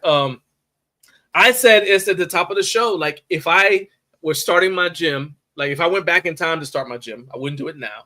If I was starting a gym now, I wouldn't do this. But if I were to go back in time and start my gym over, I wouldn't have started with 270-pound dumbbells and a wood box in the loft apartment. I would have started with the Iron Master Super Bench and their Iron Master Quick Lock dumbbells. Yeah. Right. And I probably would still have them. Right. They wouldn't be broken. That's for sure. They'd still be working. Everything would still be working. Everything fine. And then, I mean, maybe would have gotten rid of the adjustable dumbbells because, like I say, Naomi works out with me. So adjustable dumbbells just don't work for us. But I would have saved myself a lot of time and effort. I just didn't know about it, which I think is why we still have a lot of value as content creators. But I think the limitation that people need to think about too is we don't all have like an extra building where we can put 6-7 power racks side by side while we're doing reviews on them. Especially if you're taking your time with a review, it's going to take time for you to get through all of these. So just because somebody says, hey, this is a great power rack, and then they put it on Facebook Marketplace doesn't mean that they didn't really believe that. But how am I going to have room? Like, I don't have room for 2 power racks. So how am I going to have room for the next review if I'm going to do it unless I get rid of my rack, So that's something else that people need to think about too. Let's see. This is good. So on pre-orders like the Rep with the Repins and the Aries 2.0, people got money back or they got a gift card because of the long wait times and pre-order delays. And Carp said also Fringe did that with a Dane 1.0 to 2.0. Yeah, I mean there's ways to get money back too. I mean, I don't have a problem with pre-orders. I don't like the concept in general, but again, if you're pre-ordering a barbell, okay, I would imagine you already have a barbell in your home gym. Like if you go to buy a car and they say you can buy this car, but the delivery's in 6 months, odds are you already have a car that you can drive. Yeah. Otherwise, you wouldn't bother be pre-ordering it. So don't 100%. Just stop getting butthurt over pre-orders. You know what you're getting into when you do it. Cutie Pie says, when you know better, you do better. That's 100% correct. Hopefully, anyway. Hopefully, you know better and you do better. Anderson Hurt says, boo pre-orders. He said, fund your own business or at least don't ask your own customers to take the risk.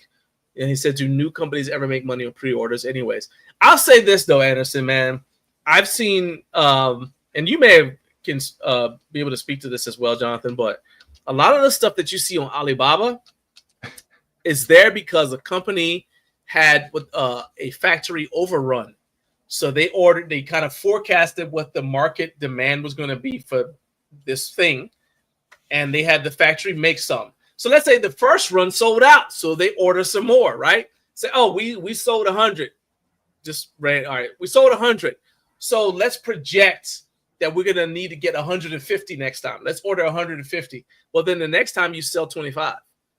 Yeah. And now you're like, what am I going to do with all these things, right? The factory, meanwhile, needs to get their stuff out of, because they make them at the factory, put them in a warehouse until they can ship them to you, especially if it's overseas, right? So the factory owner is like, hey, what do you want? Am I shipping these things to you or not? I got to get them out of the warehouse because guess what they're still doing at the factory every day? They're making more stuff, right? Yeah. So they're like, okay, what am I supposed to do with this? And you're like, well, I don't want it, right? We don't have, the sales just aren't backing it up. Well, guess what? They end up on Alibaba. Yeah. People are buying Aries off of Alibaba. I mean, if you go on like the Home Gym Discord, people will buy like 2 or 3 Aries off Alibaba and get them in, assemble one, sell the other 2. Yeah. And so now if you're a rep, do you want to, because I'm assuming that you have to put down some sort of deposit or whatever, right? So now you're just out there. Not only are you out the money, but you see your product on Alibaba and people are just, just think about that. So I understand why they want to do pre-orders because they're like, hey, look, we're going to make sure you actually want this thing, okay? But yeah, and if you're a small company too, John, I mean, if you're a real small company, pre-orders are not only a good way to identify like demand, it's also a good way to just basically fund it. Because if you're a small company, you would have to take out a loan. Also, too, a lot of companies do that for hype. Okay, they're able to hype the product, even though they don't even have it in house. They might have like their final prototype in house. They're able to like make some ad copy, sell you on the pre-order, and now it's hyped, right? It's like everybody getting in line to buy the newest pair of shoes or something. I'm not a shoe person, but you know what I'm saying? Like it's that hype of like, hey, there's a line, there's a demand. We got to get it before someone else does. There's limited amounts of quantity. We got to buy it now. The sale is going to end tomorrow. It's all of that like urgency FOMO that they're pumping into you. Home Jim Harry, what's up, Harrison? He said part of what you pay for when you're buying outside Alibaba is you're paying for warranty and product support. Yeah, absolutely. Absolutely. And I agree with that statement 100%. So let's talk about your trip to Anchor, because I love the title of the video where you were like, I can't believe this worked. All right, let's start. That is awesome. And just walk me through this. How did you I'll pull this up right here, and I'll put the link so people can check out the video on right there on the NoFate247 YouTube channel. How did you get the idea, hey, I'm gonna swing by Anchor? Did you like see him on the show and say, because I think Mike said, hey, you guys can come by. How did you find out you could go visit them? And tell me about how that all happened. Yeah, so I had talked to Anchor before Home Gym Con. I reviewed their product, and I actually really liked it. And usually with these type of things, I find that they don't deliver.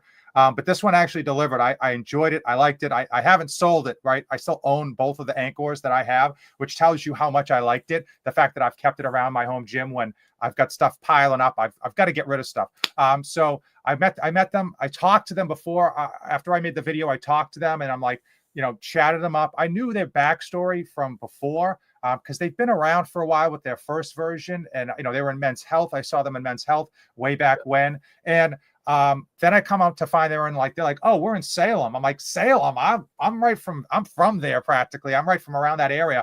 And they were like, oh, you got to come by someday. And I was like, sure, let me know when. And they were like, oh, well, we've got our 6-year anniversary coming up. Why don't we plan for that after Home Gym Con?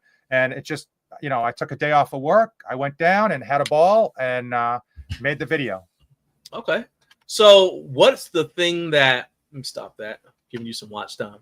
What's the thing that keep that video running. I need all the watch time I can get. Oh, okay. Yeah. All right. Hey, I'm down for that. Hey, I'm trying to get people to go watch it. I don't want them to see the whole thing right here. I know. Yeah, I know. It's tough getting people to watch a whole video.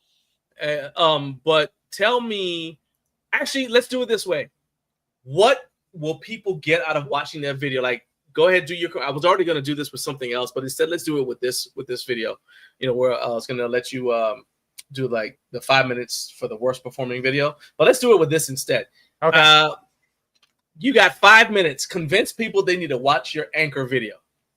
The reality is, if you want to know how the sausage is made, you got to watch the Anchor video. Not only do I quickly detail the product, I talk about the company as a whole and the issues that they face with manufacturing in the U.S. They manufacture their stuff in the U.S. That building I was in, everything is made and shipped right from there. They put it all together. They ship it out. They've got great customer service, and you learn the history because everyone sees the final product. You guys always see the iPhone, right? You see the iPhone. You never see like the years of Steve Jobs yelling at engineers that they're not going to have any vacation and they got to work 20 hours a day to get everything up and running. And that's just what it is, like having it all come together and the hoops that they had to jump through and the backstory. I mean, it's a fantastic story of how the thought itself came into being, and then how they manufactured the initial units, as well as how they finally got funded and how they pushed themselves out and the improvements. And I talk about some of their new products as well. And it's just a great overall experience. And listen, if you know my channel, we do fast videos. It's not boring. I try to keep it moving the whole time. And they put me through one of their workouts, which was a lot harder than I expected. I was like, yeah, I'll take on one of your workouts, no problem. And I was gassed at the end. So I will say 100% when I tried, I think it was the Anchor X. Yeah, it was the Anchor X, the one that's coming out this fall. I tried the Anchor X, and I was surprised by how the resistance felt. I didn't expect it to feel like that. Yeah. And immediately I started thinking, oh, this would be great if I were still fighting. And that's why I did it like as a the first thing I did with it was do the throwing a cross. Yeah. And I was like, oh yeah, this would have been perfect for it, and to like kind of not educate your jab, but to develop some punching power with the jab. I was like, this would have been perfect, and then I could see like the utility for wood chops and things like that. So I'm not gonna. There's no shame in what you just said. It's a lot tougher than people think. Yeah, and I mean, there's a reason a lot of professional athletes and professional sports clubs like NBA, MLB, the NCAA stuff have taken these because they work. You can put a whole bunch of them on a wall. They take up no space, and you can do functional exercises. You can do the rehab stuff. You can you can put them in like an old age home, and you can have someone who's has to be seated doing exercises seated with them. It's a really great product for what it is. And what's great is these guys aren't the typical home gym companies where their product is the best thing ever and everyone should have one. They know it's not made for like the Sam Sulek bodybuilders who are going to be doing lat pull downs of 300 pounds on their bells of steel tower. They know that, like, they know who it's made for. It's made for athletes. It's made for people who are on the go, and it's made for people with very small spaces. So, and they market it very well to those people, and they don't try to. It's not smoke and mirrors. They advertise very well. You know exactly what you're getting.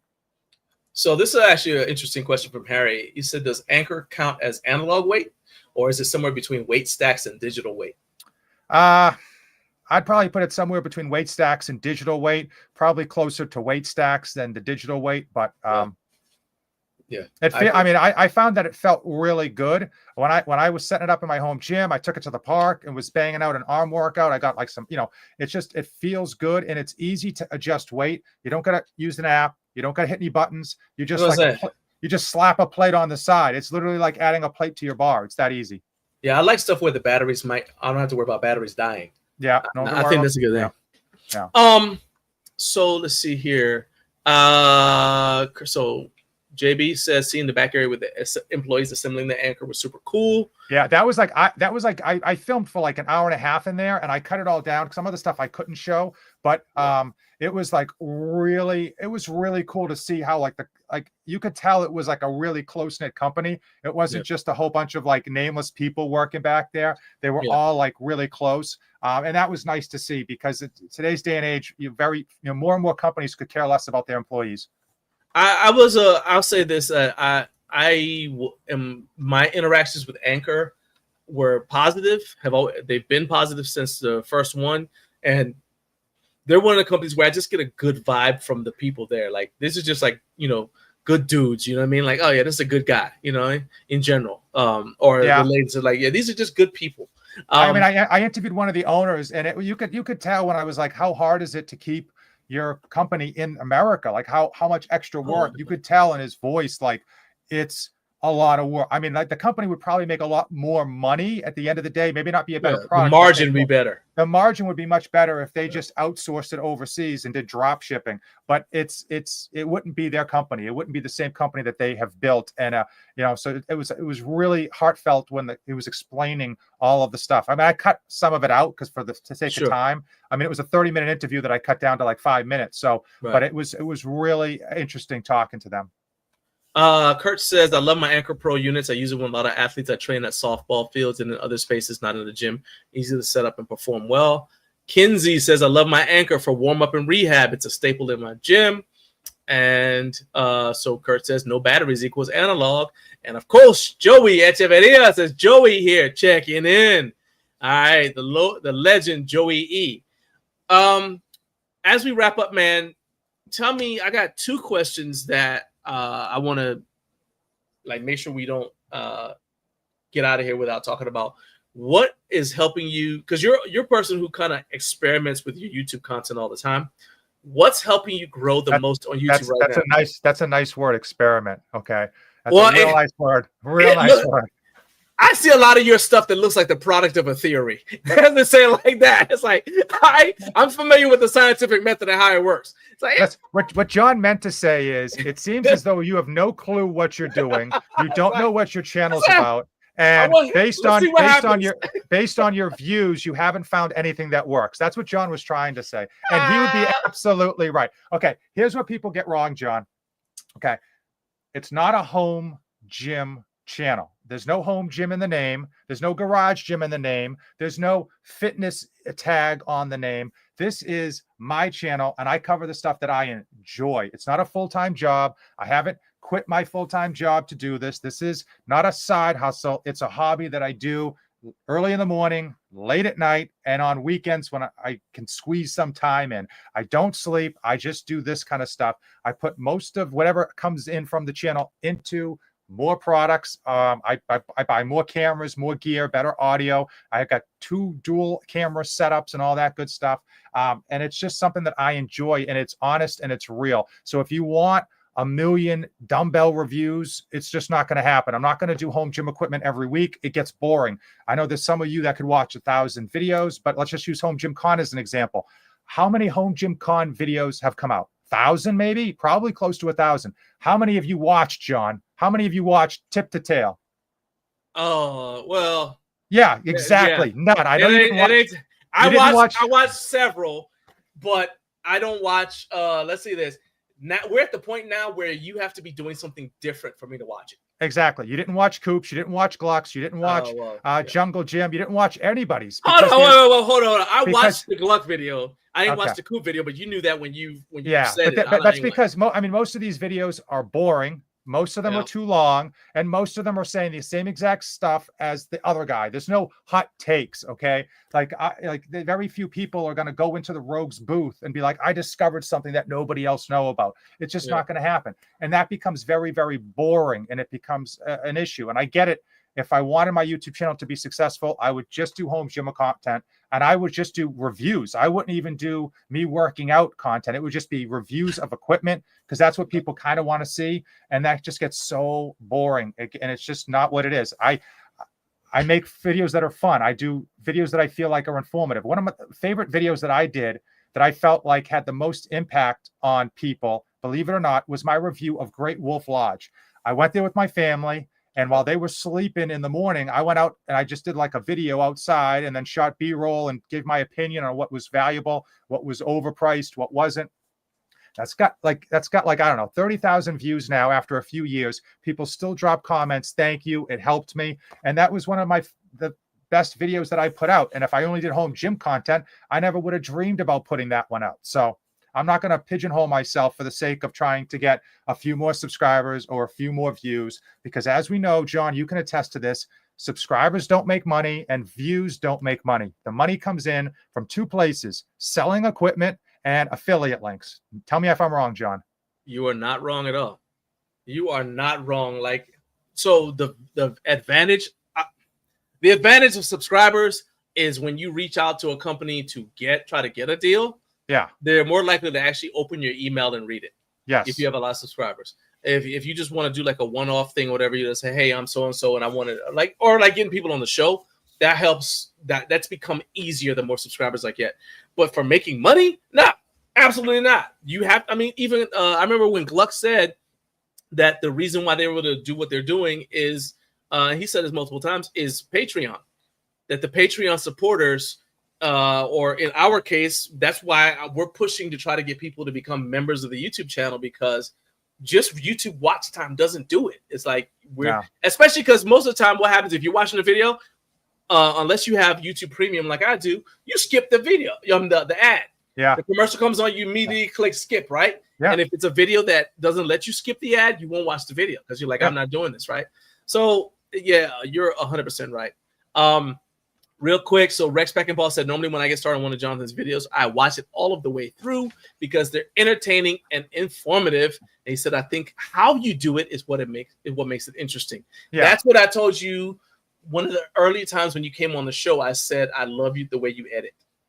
Because it's it's frenetic. That's the best word for it. I know it's not. I know it's not for everyone, John.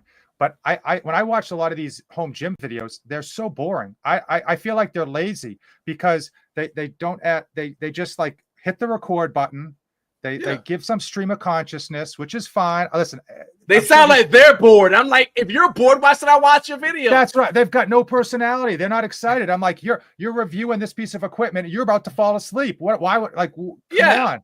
And like, let's go. Like, and then I'd rather be watching David Goggins videos. And the knurling, and then they do the knurling, and you can see here the knurling is the knurling on the knurling on the knurling. And let me compare this to that. And look at the this is mountain knurling, and this is that. Like, come on, man. Volcanoes.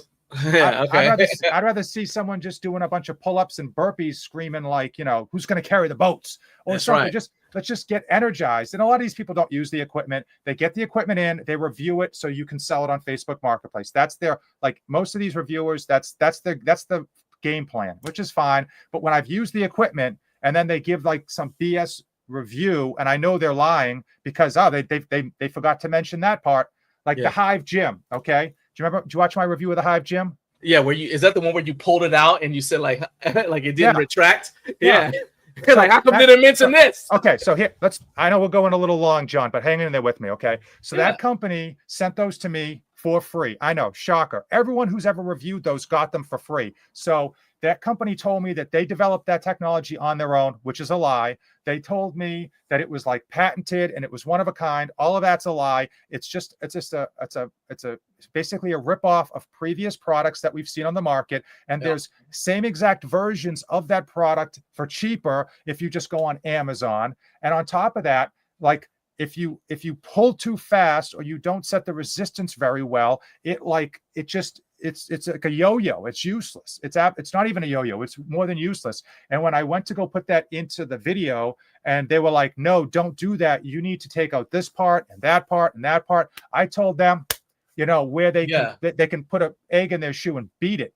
And I released the video anyway, and they weren't happy with me. So it's like every Hive review video I see that doesn't include the issues that I found with it, I know are just basically lies.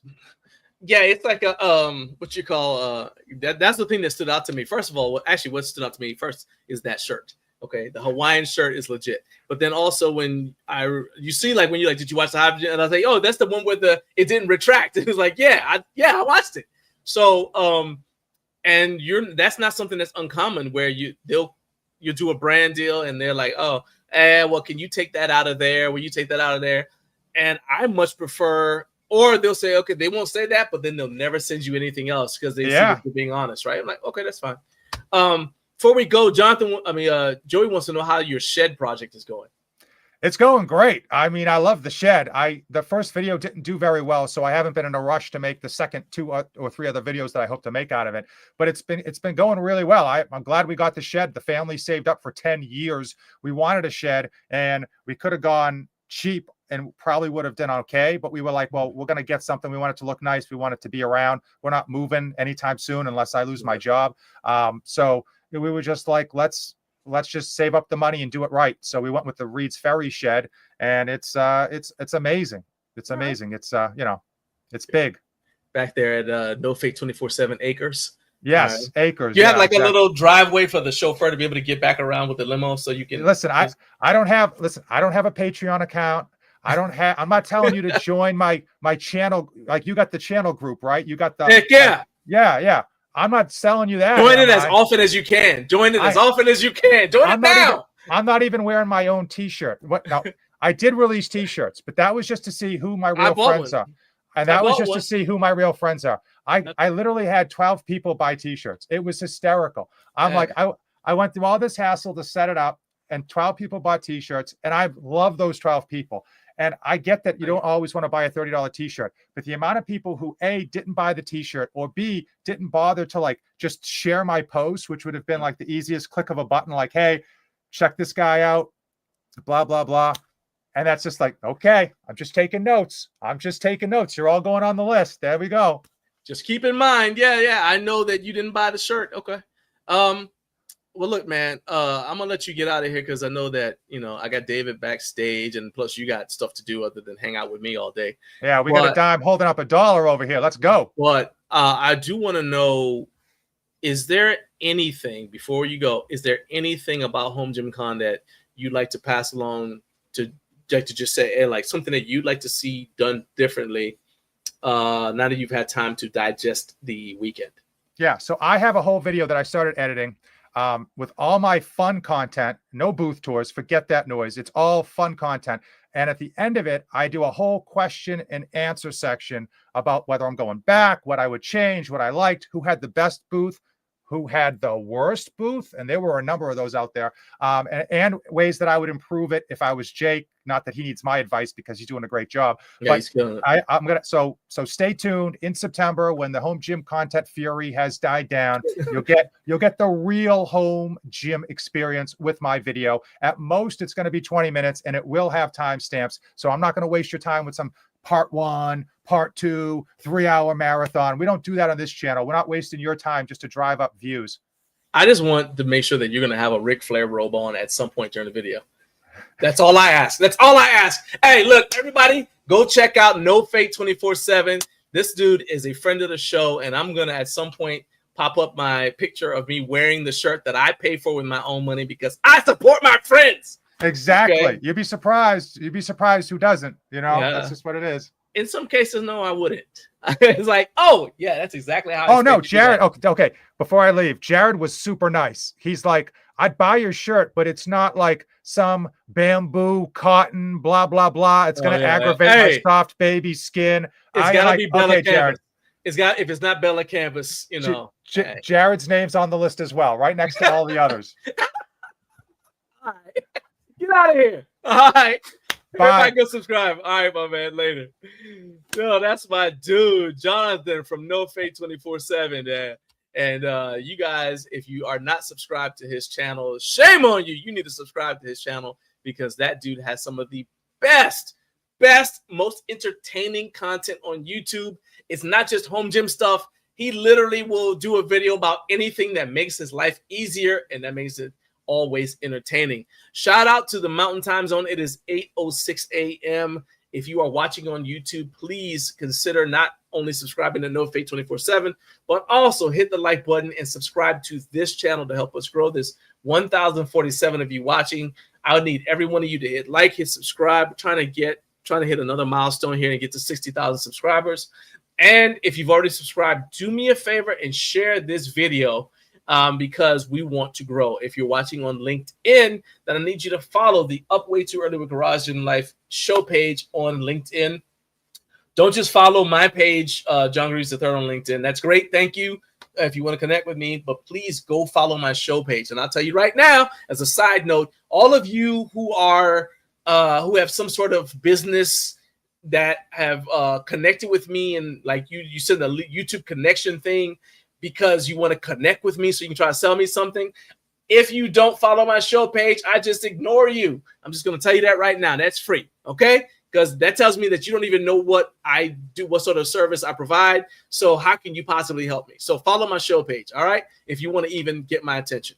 All right, now moving along. We've got my guy, David Dennis. David is the owner, operator, co-founder, shout out to Pam, of Gorilla Strength Equipment in Litchfield. We still haven't gotten a consensus on how to pronounce the name of the town he's in. So I'm going to go with Litchfield, Kentucky. David is he's in a short list of people who, if he called me and said, hey, I'm on the side of the road, I need help, I would literally come and help him, all right? The only time that he's done it, however, I was running a show at the time, so I couldn't stop what I was doing. But I'm telling you, if you call me at any time and I am not running a show, then I would definitely come and pick you up, okay? So there's that caveat, because I don't want you coming in here and saying, well, hey, I was stuck on the side of the road and you didn't come get me. No. Anyway, we got a lot to talk about, and we're going to be talking about his experience at Home Gym Con, as well as some other cool things. So let's welcome him in right now. Come on in, David.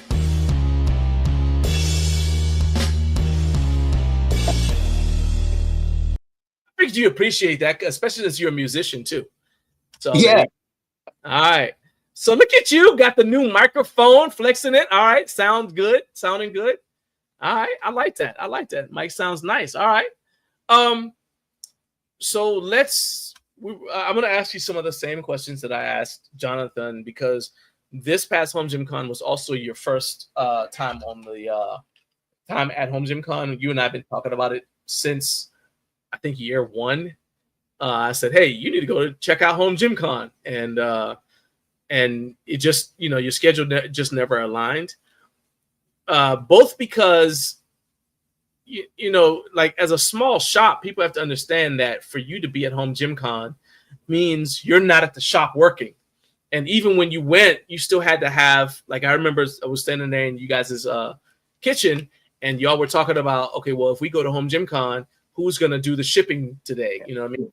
And so people need to understand that that's sometimes why some of the smaller brands don't go.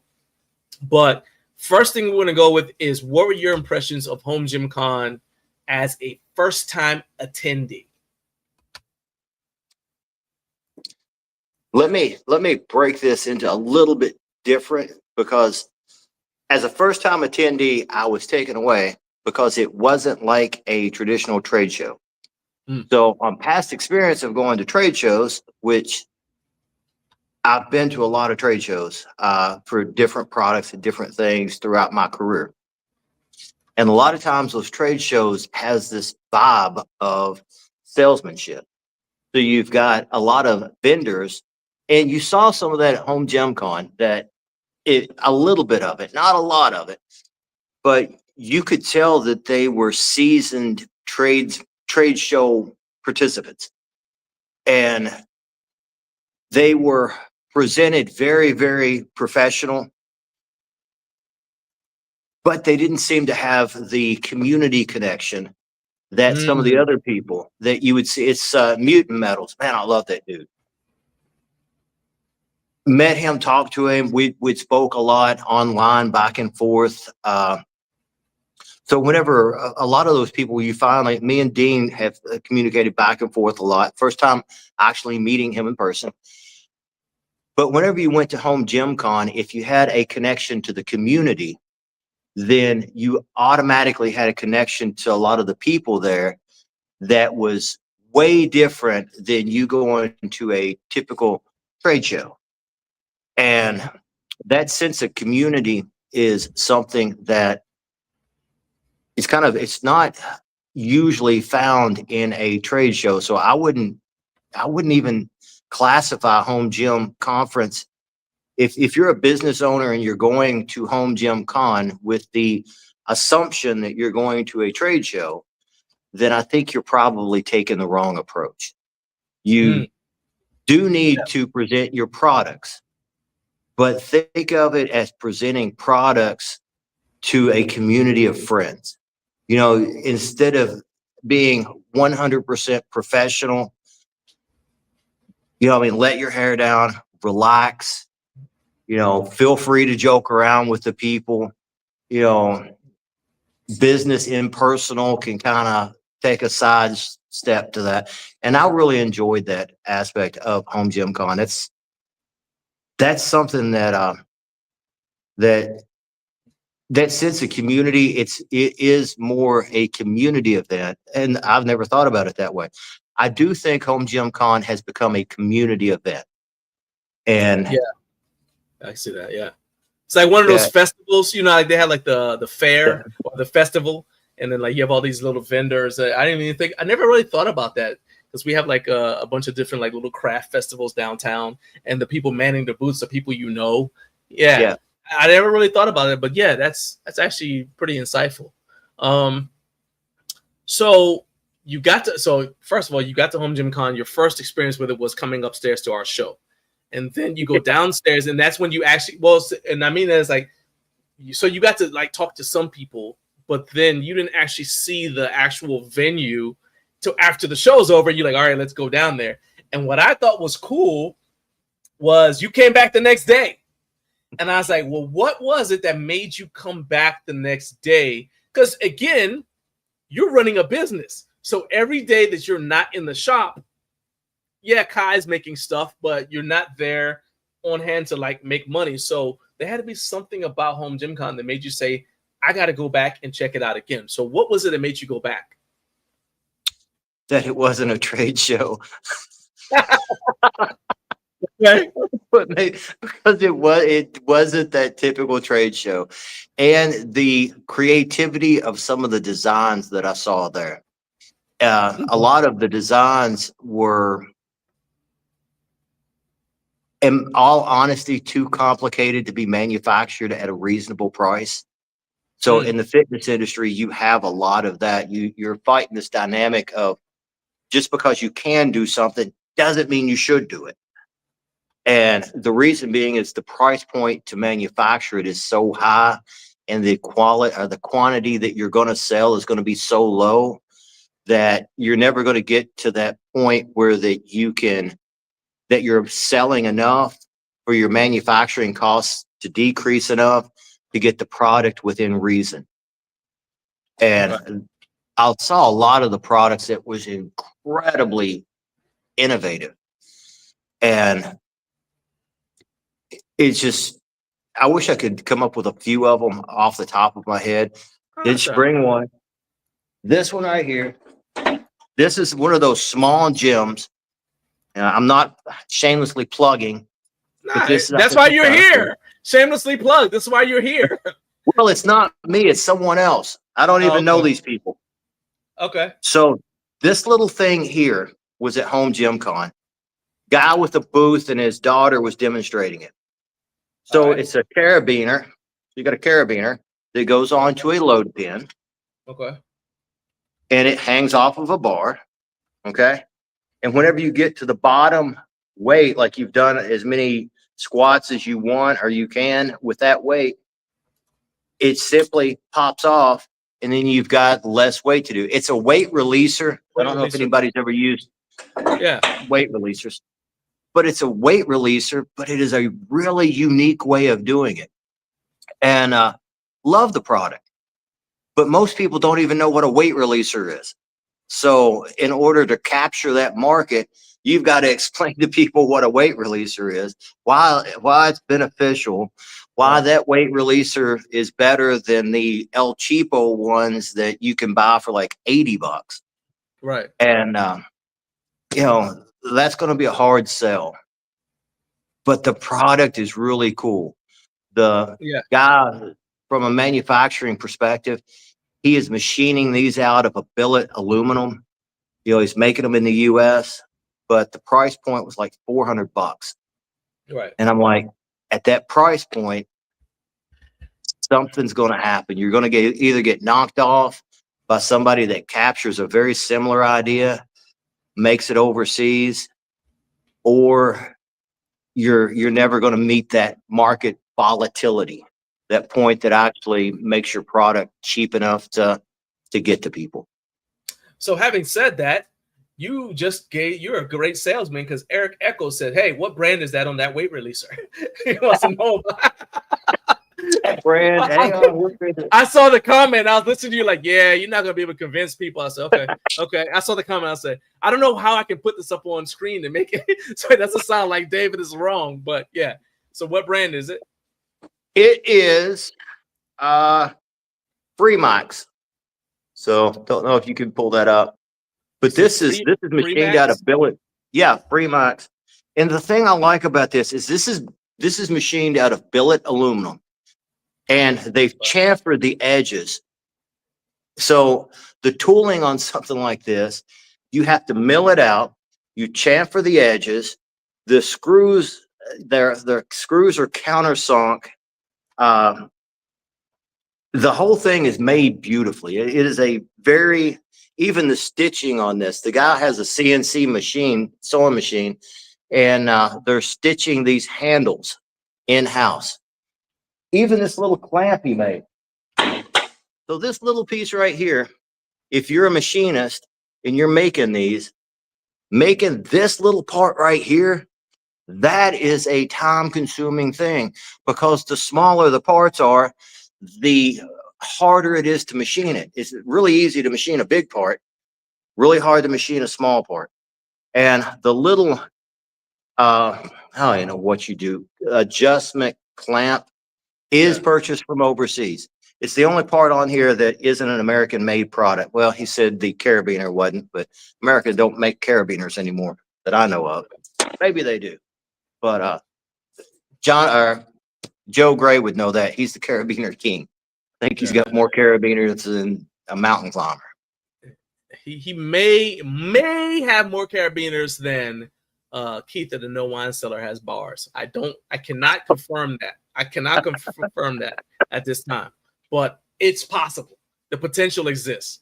Bar Gym Review says, I really like the idea of your knurled axle bar. He's talking about the bubble bar. It says looking really high quality. When it's time to get an axle bar, you're definitely at the top of my priority list. So you know what I did. I said, hey, don't you limit yourself. If you want to get a high quality bar, then you need to check out the Garage Gorilla bar. It's a 45-pound knurled axle. Yeah. And you know why I'm partial to that, because I don't like math. I mean, you're still going to do math, but I was like, I don't want to do all that weird stuff you have to do with a 30-pound axle. But I do want to talk about something that you were telling me about in the process of making the Garage Gorilla bar, when you're telling me like why you made the decisions you did. And it kind of ties back into a conversation that I was having with, I don't want Vern catching shrapnel. So it's not a shot at Usawa Fitness. I got a lot of respect for Vern. But we were having a discussion that I think a lot of people have when it comes to whether the gauge of the steel really matters. Like, does it matter if I have a 14 gauge steel 14 gauge steel power rack versus an 11 gauge steel power rack? And there are those of us who say, if you want to get the highest quality, you want to go 11 gauge steel. As someone who makes equipment, you and I have talked about this multiple times, and it's actually helped form my opinion. But I want you to break down steel, 11 gauge versus 14 versus, God forbid, 16 gauge, and explain why it matters, and even go into like what you're talking about with the cost thing. Well, let's first go to the cost, okay? So my cost on a piece of steel tubing that is, say, 2x2, 14 gauge versus 11 gauge. This is a 20-foot section of steel tubing. You're looking at a cost difference of roughly $10. So hold on before I don't want to cut you off. So the steel tubing, that's what makes the uprights and cross members. yes, Just for the sake of everybody. I know some people will get it, but I want to make sure everybody gets it. Okay. So go ahead. So you're looking at a cost difference of $10. Okay. Now, some people would argue the weight. Well, how much more does it weigh to ship? And the weight between the two pieces, whenever you're shipping something as large as a rack, is not going to impact the price, because you're only talking about maybe 15 to 20 pounds at the most for those uprights to be made out of 11 gauge versus the 14 gauge. So let's go on the high end. Let's say 20 pounds difference. If you're shipping something that large, it's going to go into categories. So they're going to do a volumetric weight based off the volume and the weight, and there's going to be a range of weight. You're not going to be over into the next category of weight on a 20-pound package that large, unless you've got your boxes all jacked up. Now, what would be the reason to make something that light? I would argue that if a company's margins are so small that they're willing to sacrifice 25 to 30 bucks on the price of your rack and sell you something that's made out of an inferior metal, what else are they compromising price on? Because you can also compromise price on the quality of metal. So what I shot you the idea of the price of is a made in the USA, a certificate of origin piece of steel that conforms to standards and is tested. Now, if somebody is going to scrimp on metal to the point of cutting 20 bucks off, 20 to 30 bucks off of the price of the metal, they're probably skimping a little bit more on the quality of the metal itself beyond the gauge. And that's the unknown unknown. And that's also what makes it a lot more sketchy. So the 14 gauge is, if you had a good 14 gauge rack made out of quality steel. I can understand an argument if somebody never plans on going over a certain level.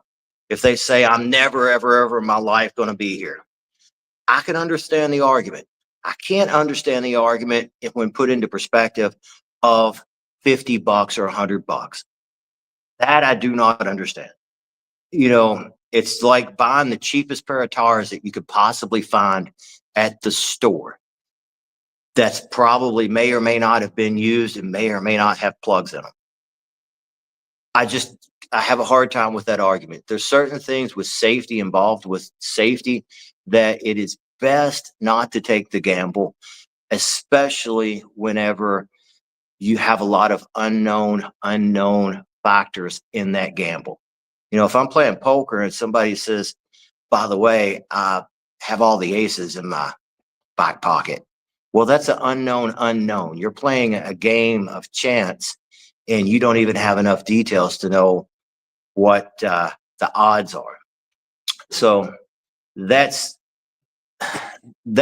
part of the steal. But why would any company not sell somebody a rack made out of 11 gauge steel since the prices isn't that much different? That's what really sticks in my head. And I have a hard time processing that because, yeah, I guess if you're getting a rack off of Amazon, there's some really, really, really cheap racks on Amazon. But Amazon is a race to the bottom.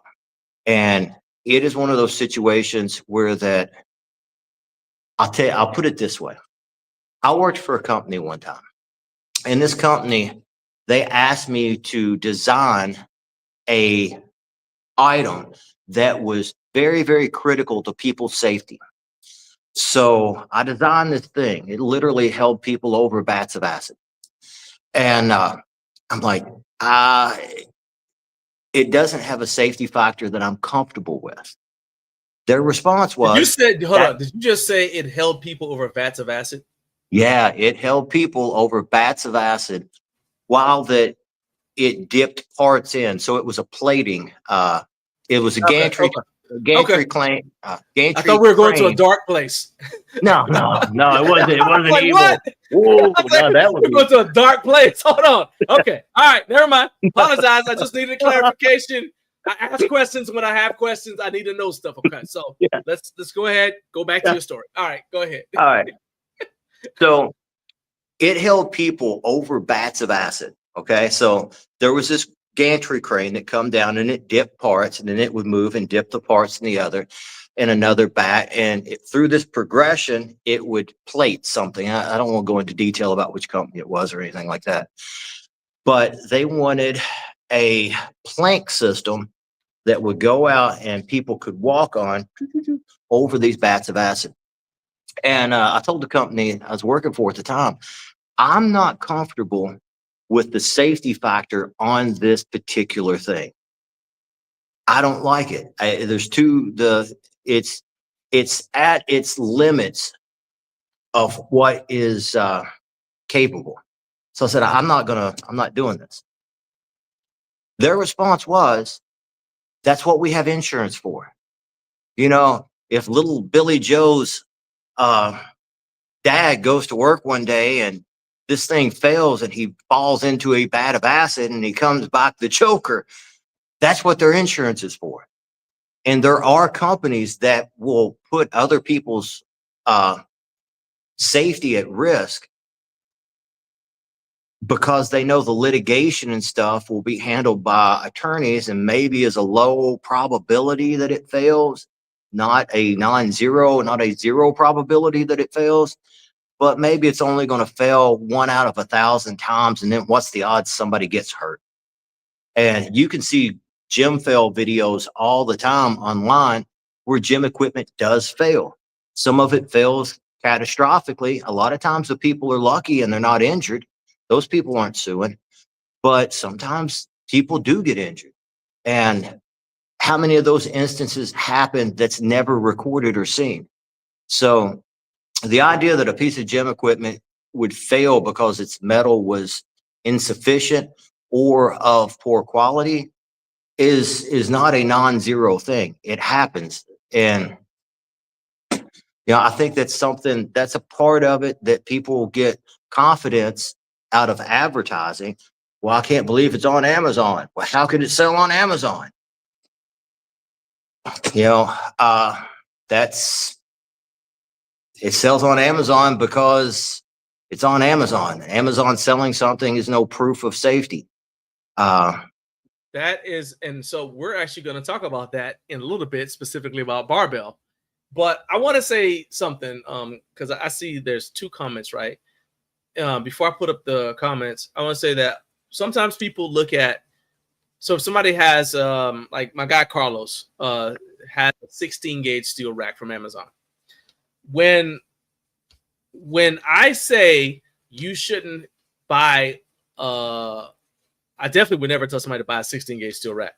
But when I say don't buy a 16 gauge steel rack, or you should buy an 11 gauge steel rack, if you already have a rack and you're not dead, I'm not telling you like you were wrong or even that you were dumb for buying it, right?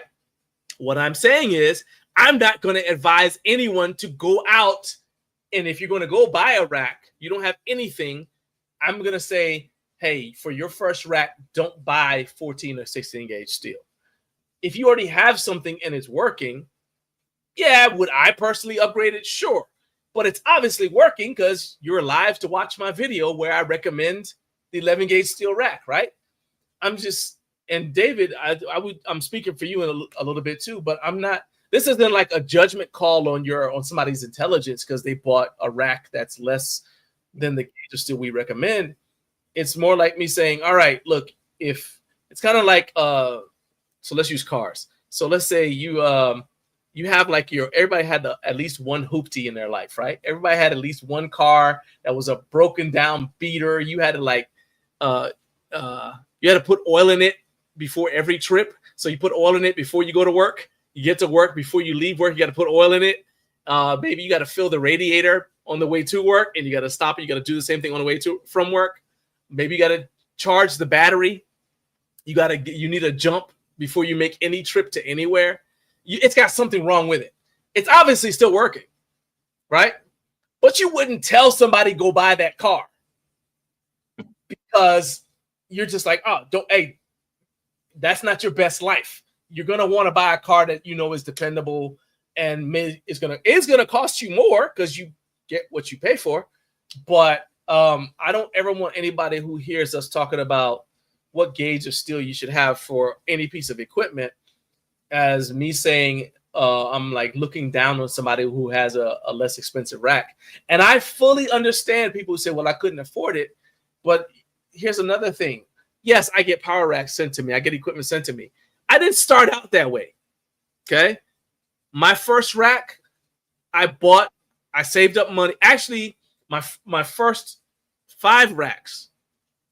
Yeah, my first 5 racks I bought saving up the money.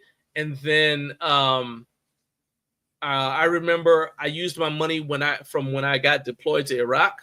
So yeah, I went to a war zone and got shot at, almost got killed at least 3 separate times. I got paid for doing it by the United States Marine Corps, came back, and I used some of that money to buy myself a power rack, okay?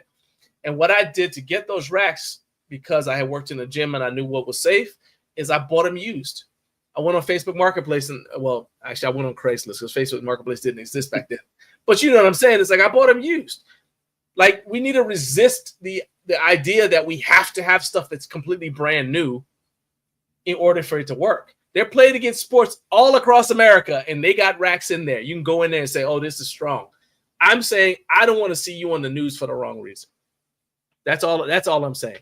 Now that I've said all that, now I'll put up the comments. So Joey Echeverria says, do you think they use a thinner steel to save on weight/shipping costs? You kind of addressed the shipping cost thing a little bit, but go ahead. Is there anything you want to add to that about the difference in shipping costs for 11 gauge? Because this is probably going to be, well, it's not always shipping freight, but like the difference in shipping cost versus for 11 gauge steel versus, let's say, 14 gauge steel.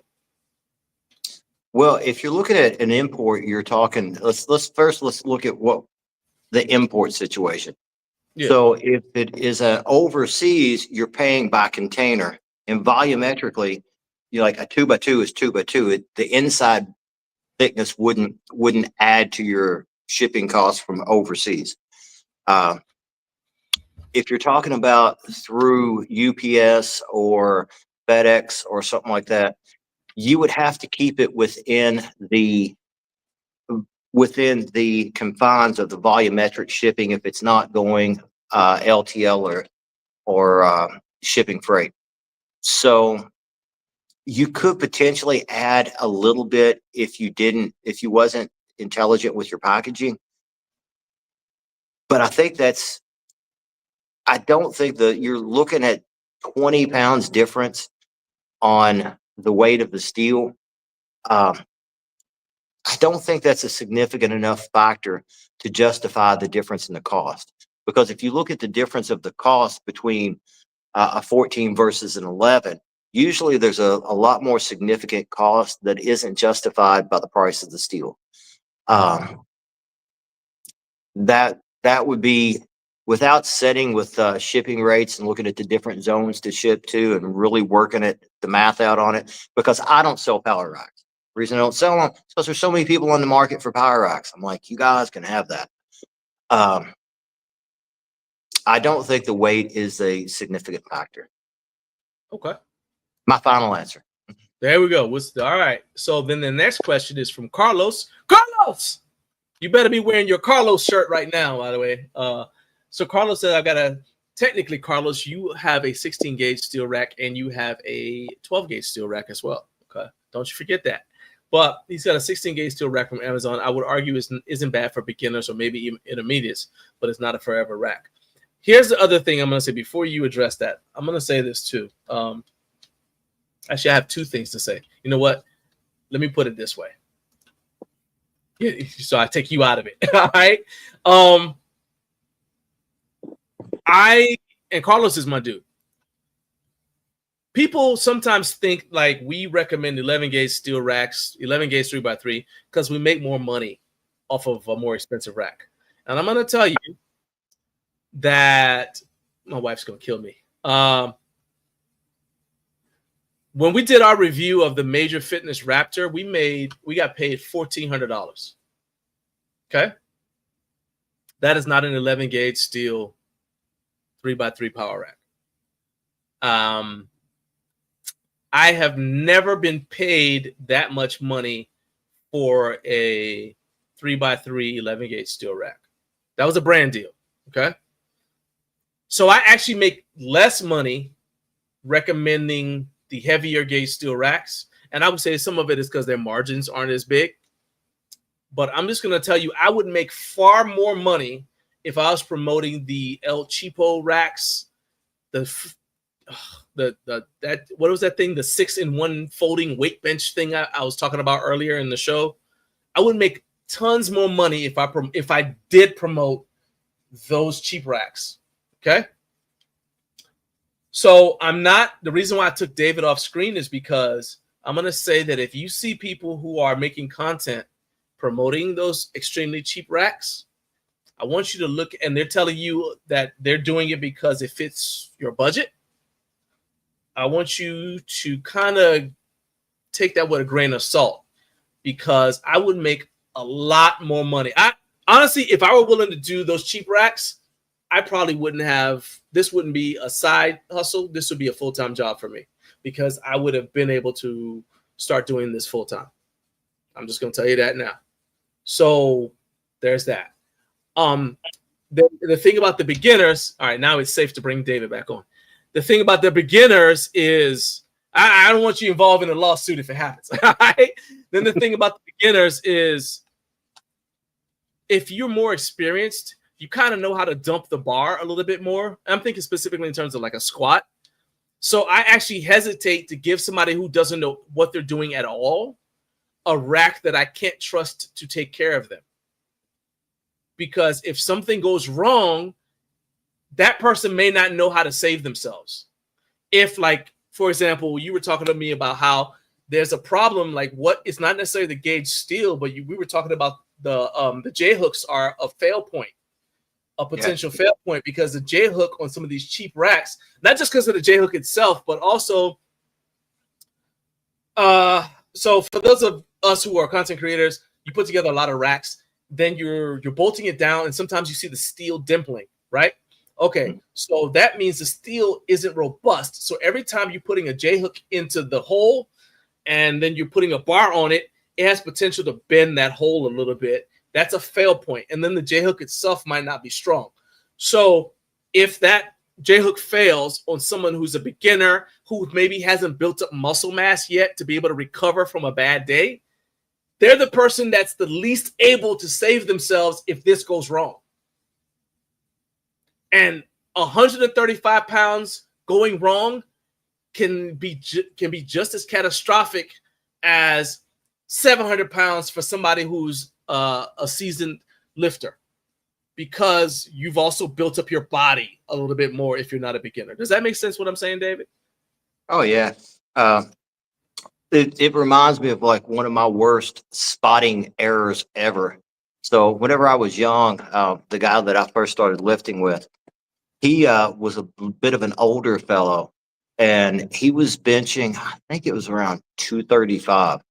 Okay. And I was maybe 14 years old, maybe 15. Okay. I was spotting him, and he went to push, and his wrist buckled. I mean, just instantly buckled. Right. And I couldn't catch the weight. Yeah. But he had worked out and trained enough and was a big enough fellow that the weight hit, and then I caught it and was able. If you had a new lifter that first of all, it could have been a lot worse situation to what you're saying. But the J hooks is something that I would never. And you don't have to buy expensive J hooks. I wish people would educate themselves, and I think a lot of people have. I think this has changed a lot. I wish people would educate themselves on what quality looks like with a weld, with how metal is bent, how the fit and finish is on certain things. And J hooks are one of those things. You can buy a cheaper J hook if you understand what a good weld looks like, a good design looks like. You can get by with buying a cheaper product and not having to go with the expensive one. But you have to be an informed consumer.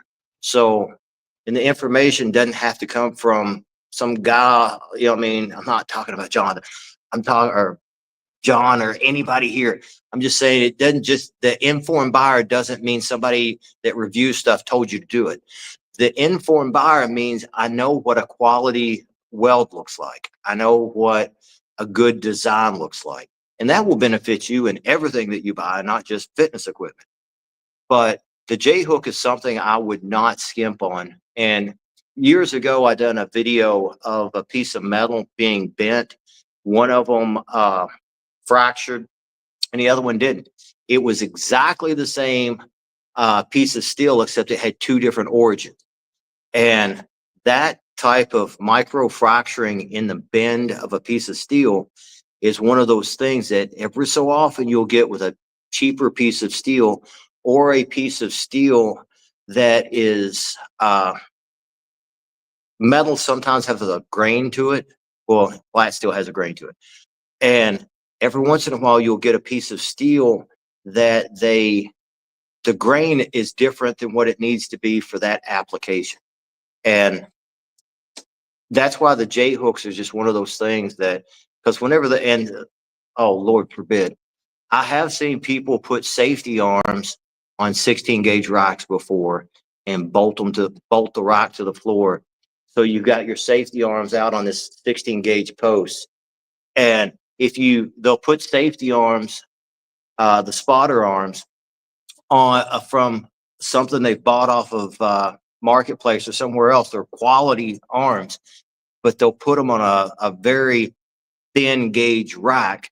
And there used to be a video out online of a rack bowing because it was mounted to the floor, like you should probably mount your rack if you're going to really do heavy weight. You should probably make sure that either it's counterweighted with a lot of weight on the other side, or it's bolted preferred and counterweighted.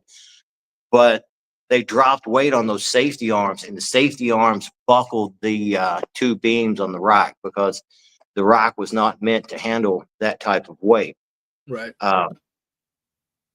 It's the 16 gauge racks, to answer that, it depends on what you're using it for. Like a beginning lifter, we have this ability to get familiar with stuff because it worked in the past. And as we get stronger, you should progress with your racks. Whenever I first started lifting, I think my bench was like 85 pounds. And I think my deadlift was maybe 120 to 150. Yeah. So an 11 gauge rack, of course, would have helped, worked for that. But as I started progressing and become a more serious lifter, if I had continued to trust that, I don't know how far it would have worked. Yeah. Yeah. Yeah. Because at some point, like I said, if you're doing, again, it's true. It is what you're using it for. But I just say, there's going to come a time where you're benching or squatting and you can't get the weight up. Yeah. And so you're going to say, okay, well, I'll just put it down on the safeties or I mean, I've seen it where like I've done it where you've just had to like dump the bar off your back because you just, you can't get it back up to the J hooks for whatever reason. Right. And I want to know that the rack's going to catch it. Like when people say, and in fact, this is something I say too, when people say, they say, well, I'm going to match my strength level to my rack. When do we ever do that in life anywhere else? Do you want a chair that just barely holds your weight? No, you want a chair that will support your weight, whether you sit in it gently or you flop down in it. If for some reason you jump up in the air and land in it, you want the chair to support you. Like, would you ever buy a car that only can travel as fast as you can? Or the car only drives as fast as I can run. Or it'll only travel as far as I could run on my own. No, you want a car that far exceeds your ability to run, and it's got the ability to far exceeds your maximum speed. So I'm like, what is this artificially limiting what you're buying? Because you're like, oh, well, I'm just going to gauge it. And here's the other thing, something that we didn't really touch on is when you get something from overseas, you don't know if that was made out of, I think the way you phrased it was, you don't know if the metal for that power rack is metal that was designed to be used in to build a bridge, or designed to be used to build a bicycle. Yeah. So you don't know, like steel quality matters, and you can't, am I saying don't buy power racks from Amazon? Yes. David might be not saying it. I'm saying it. Do not buy your power rack from Amazon. Because another thing that's going to happen is if you have a warranty issue, I don't like your chances. I don't sell racks. Full disclosure. I do not David make racks. David does not make racks. I have got there's no motivation here. Hey, John. No. We just had a lady walk in. She's one of our newer employees. Do you mind if I introduce her? No, bring her on. And then while we're talking to her, come on over here. Grab that barbell sleeve because we want to talk about that next before you get out of here. The one that you cut open. Oh, hey, what's up? This is Miss Veronica. Hey, so what's Miss up? Veronica helps us in the shop, and she is super, super. Okay. So she's loud and proud. I know that. I'm looking at the shirt. She totally got what do you call it whenever somebody walks in and they have no intention of knowing something's going to happen? She's surprised, but there's another word for it. We kind of ambush. Ambushed her. Yeah, we ambushed. Yeah. There you go. Hey, that's all right. Hey, so everybody's saying, welcome to the show, Veronica. How you doing? Hey, I'm doing fine, thank you. You're working for a good dude, and I appreciate the hard work that you do to make the products that are going out to people. So I appreciate you being on here. Thank you. Make sure you try to get something out of David. Make David be useful a little bit today, okay? Okay. Thank you, Veronica. So let's go with while we still got a little bit of time, because this always ends up not happening. Grab that barbell sleeve from Amazon and show people what happens when you got a barbell that gets cut open. Let me go find it. Oh my goodness. All right. I told you going to school board meetings instead of getting the stuff together for the show. All right. Let me look at some of these comments. So Carlos, so JB said, I would never recommend my 94 Ford Taurus, but that thing got me around for years. Yeah, it's the exact same thing. It's like, why are we making recommendations to people based off of like the cheapest version of what we have? Like, would you recommend your beat up old? I had a Ford Tempo. I'm not going to recommend people buy a Ford Tempo just because I was able to drive that thing around. No, I'm like, get a good car. Carlos said, I can understand that point with the beginner versus knowledgeable lifters. Yeah, and it's not just the knowledge, it's also you've built some muscle mass. You also have like what they call kinesthetic awareness, which is your body awareness of your body in space. You've built some athletic ability. So you're just going to be more able to get out of danger faster or better than a beginner. You know what I mean? You know how like awkward you were when you first started lifting. So there's that. And then JB said the next invention should be chairs made of 3x3 11 gauge steel, the gym chair.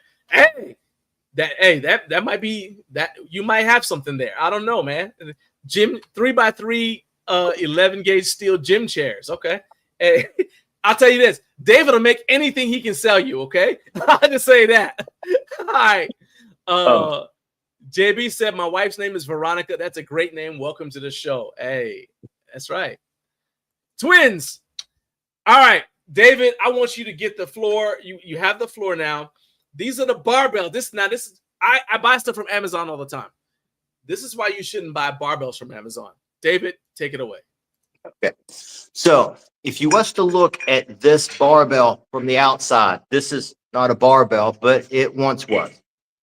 You wouldn't see what's on the inside. So if you can tell, this side over here is way smaller than the other side over here. Yeah. Now this barbell, this was your load sleeve.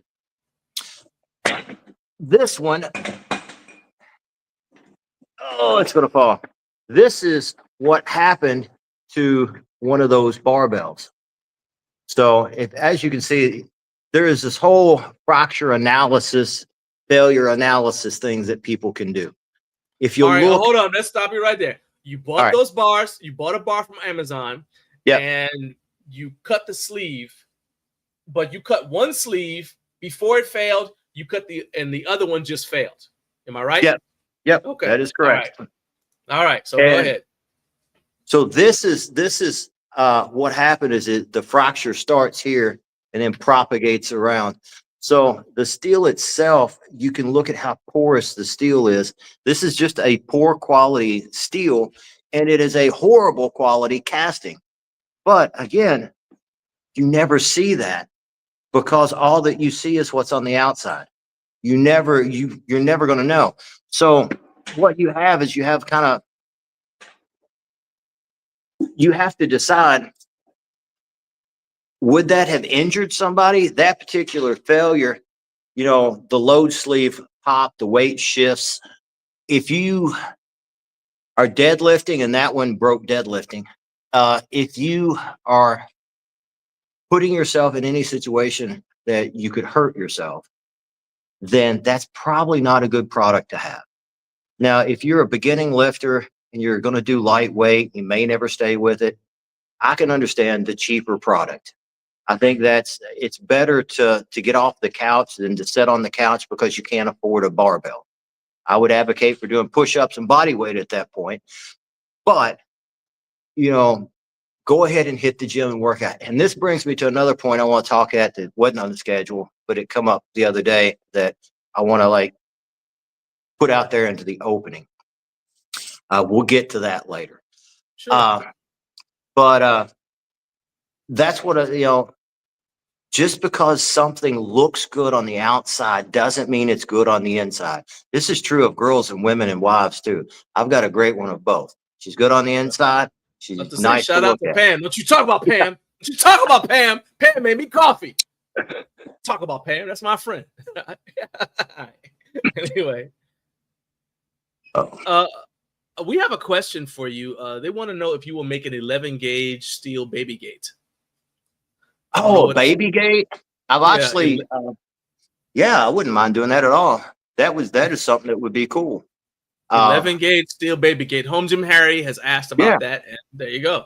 Look, hey, David can make anything. I'm just telling you that right now. Just because you can, don't mean you should though. I've got to remind myself that constantly. That is so we had somebody in I want to talk about the Garage Gorilla Bar as well, but Jared was talking about your Ninja Grip. The Ninja Grips when I got it from you 2024. Actually, you know what? I said I got it after Home Gym Con, but I don't think that's what happened. I think I might have gotten it in 2023 because I think I wasn't coming back from Home Gym Con. I was coming back from that thing in Illinois. That's right. I was coming back from live streaming that powerlifting meet in Illinois, and I remember how sleepy I was, and I was like, hey man, and actually you told me, hey dude, you sound horrible. You need to stop here and get some rest. And so we stopped, and of course I didn't get any rest. Instead, I got fired up because he started showing me like, hey, yeah, this is something I'm coming out with. He started showing me all these cool little products. Next thing I know, I'm wide awake. So a lot of stuff that people are seeing now, I saw in 2023, and like the ledge lift, the Ninja Grip. I think I called it the Chinese finger puzzle, but you changed it to the Ninja Grip. And then there's a couple other things too. Let's talk about that because Jared has one and he was talking about it. Could you go ahead and do you have like one around there that you can talk about? Or if not, I can pull it up on your website. Well, it's actually not on the website. I sent him one. I haven't put them out yet. But David, killing me. Here's one of the prototypes. I didn't know you was going to bring it up. I just happened to have this one close. There you go. So you can, in between your fingers. So you have to use the gee whiz, my brain is having you've got to use the side pressure of your hand in order to grip this. So everything else that works with grip is usually either something like a pinch or everything in the world except the side pressure, that little webbing of your hand. And one of the things that I've found using one of these is it does change the strength and structure of your hand. It makes your hand stronger in different ways that if you've never experienced it, I probably can't explain it to you.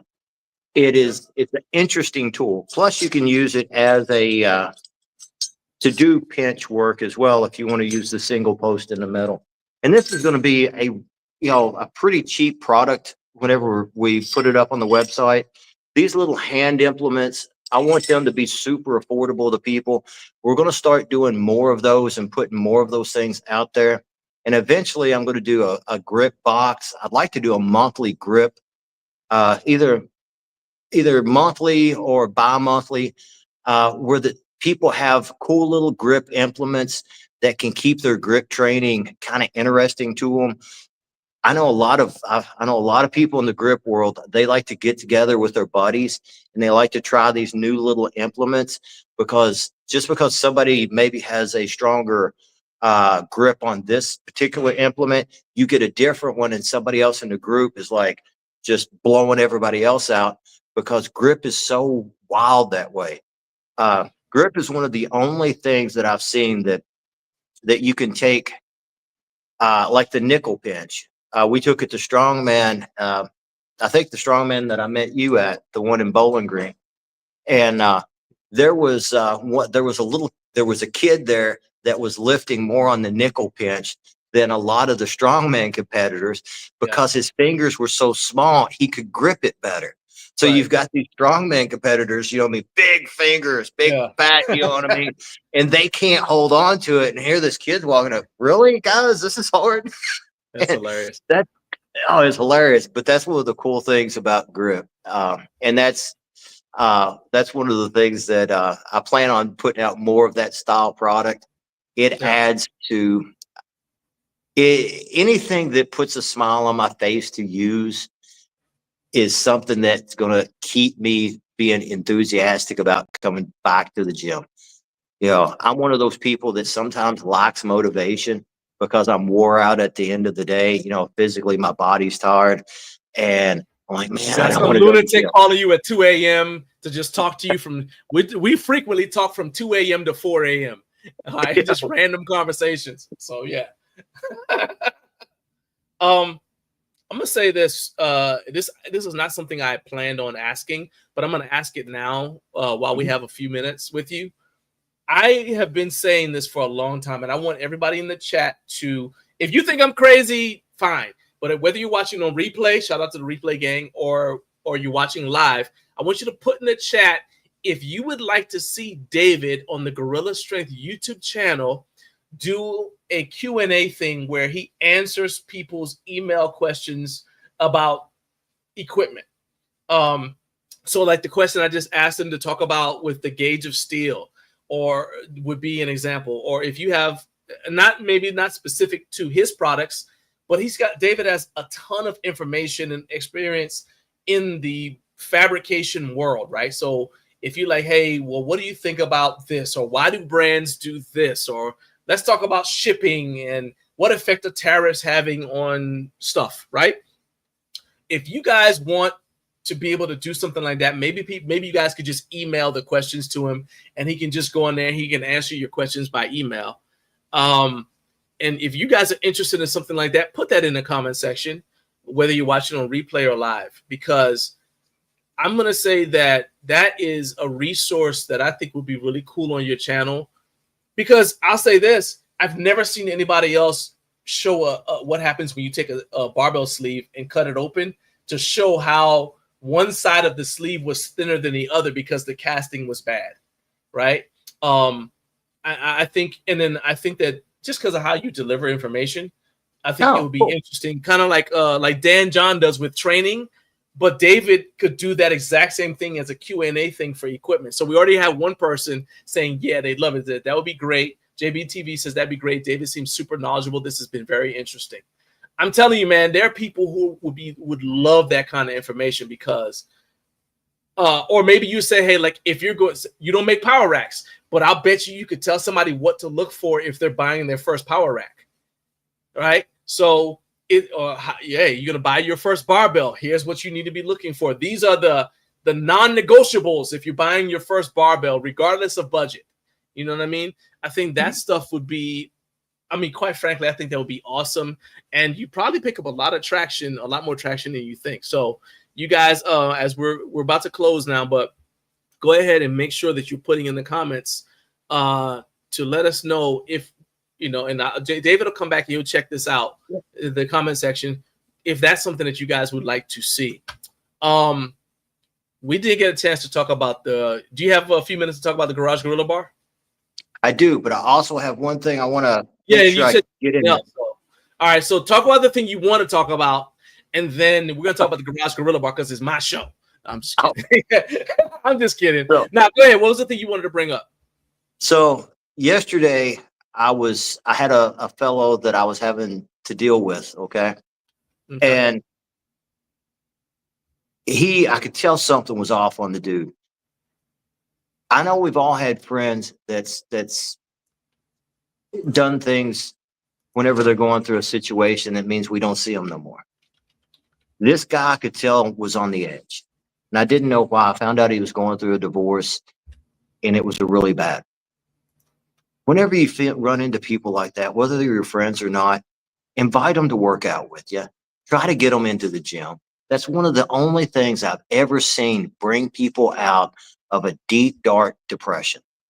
And, I just wanted to throw that out there because a lot of times people don't think about how much they can impact and potentially save somebody by something as small as saying, hey, come work out with me.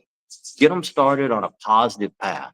So I made an inroad with one of the local gyms, and hopefully that guy will start going to the gym, get around a good group of guys that can help support him and help pull himself out of that, pull himself with the help of others out of that dark place that guy's in. So sometimes we get wrapped up in, different stuff, and we don't realize how impactful and positive that the workout journey has been to us, but we can also bring people to that as well. I just wanted to throw that out there because I don't think a lot of times people give that enough thought. Okay. I think that's a good point, especially a lot of us have like home gyms, and so we don't often have people come in. But my wife and I keep saying my wife like you don't know Naomi. So Naomi and I were talking about, we've talked about it periodically, like where she was remarking that, I used to let like the neighborhood kids come over to work out. So they worked out with my kids. And what I did was basically you could work out here for free as long as you did some sort of community service project with me every week. I mean, not every week, at least once a month, right? So we go feed the homeless. We go do just something, right? Maybe clean up somebody's yard, just whatever, right? And my wife pointed out, I did it again. Naomi was like, you realize that over 50 kids have trained in this gym that I originally set up just for me. And then they end up turning into sort of like the community hangout. And it's funny now because we're at the point where some of those kids are now grown up with kids of their own, and we'll run into them somewhere, and it's just like crazy, like, and they'll they still recognize me. And I remember this one kid moved to Colorado, and he came back, for a visit, and made a point to come back over to our place just to come hang out and kind of like relive that experience, right? And that's one of the most rewarding things. So to your point, I know we sometimes are like cautious about inviting people into our homes because you never know what some stranger's gonna do.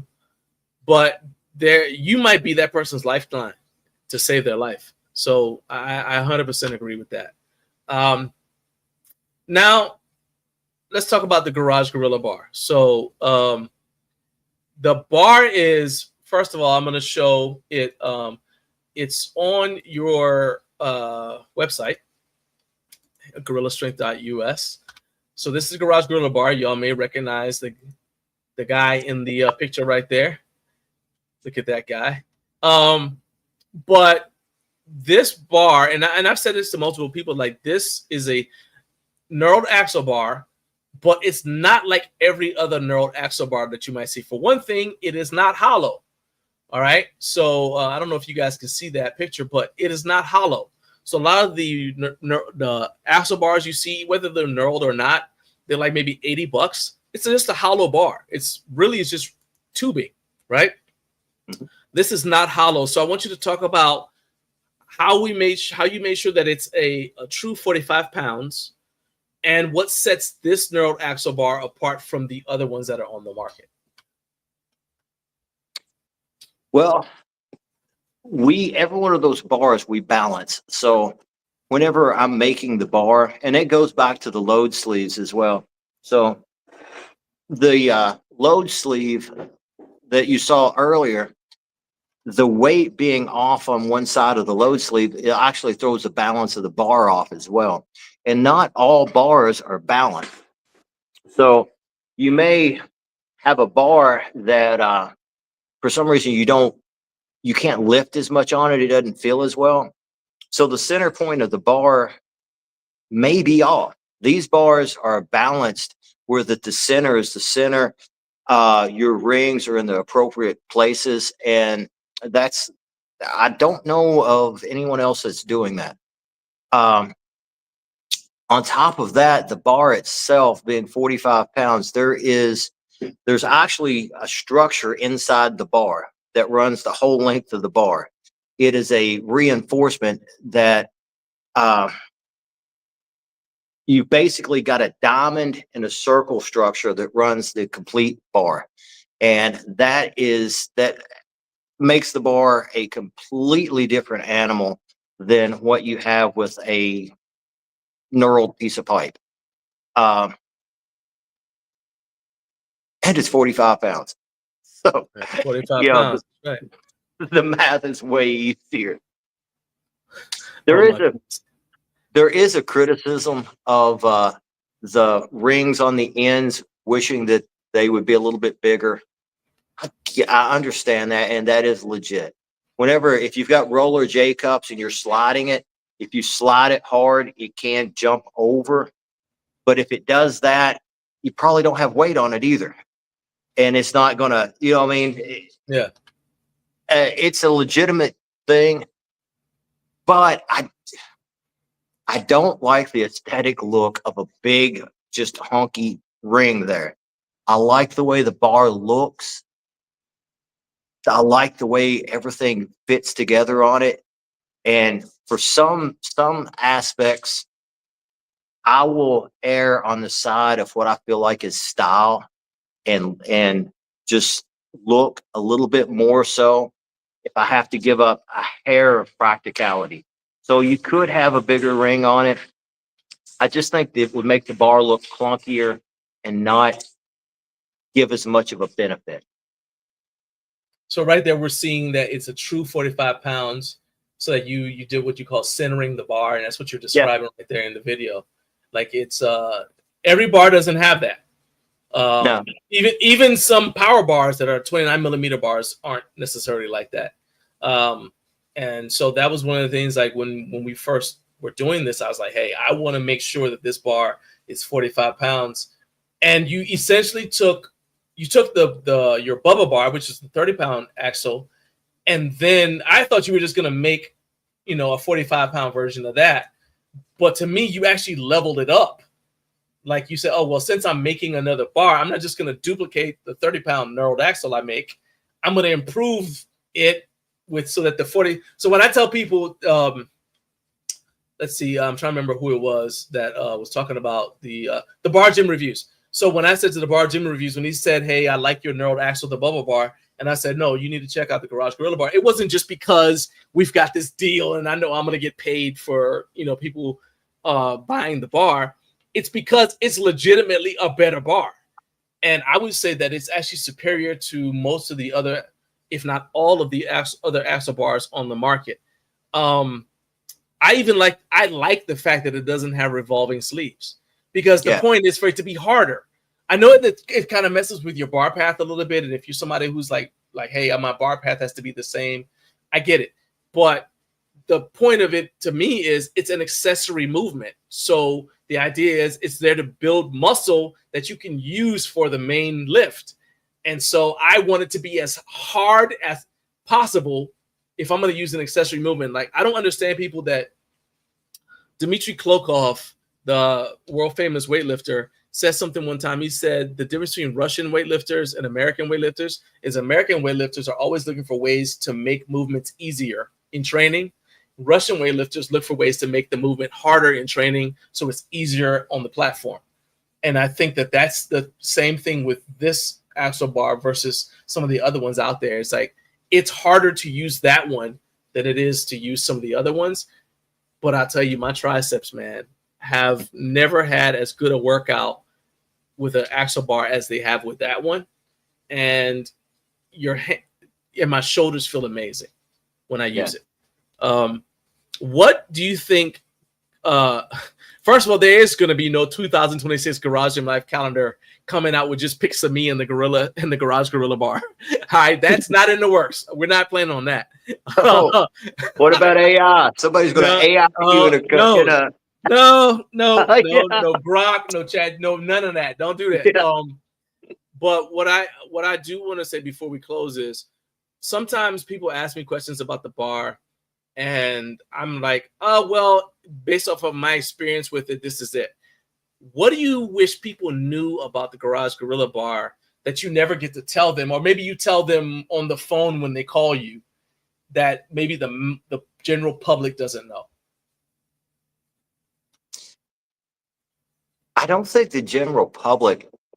Well, The first of general all, lifting public. yeah, The general lifting public. Okay. I don't think the mass of the bar of the weight does make a difference whenever you're in the feel of a lift. I like to make things feel close, like you were talking about. Making a movement a little bit harder is a good thing. Some of the biggest gains I've ever had was with what's called chambered load sleeves. The weight kind of swings. The bar is here, but the weight is swinging a little bit underneath the weight. So your stabilizers have to get they're fired up. You have to fight to maintain your bar path. There is a big aspect to feel, and having a 45-pound knurled axle bar, the mass of the bar distributes the weight differently. So if you're benching with a lighter bar, you can feel the weight is heavy on both ends and the mass feels different. With the 45-pound bar, the mass is more distributed. You've got 45 pounds distributed in the bar.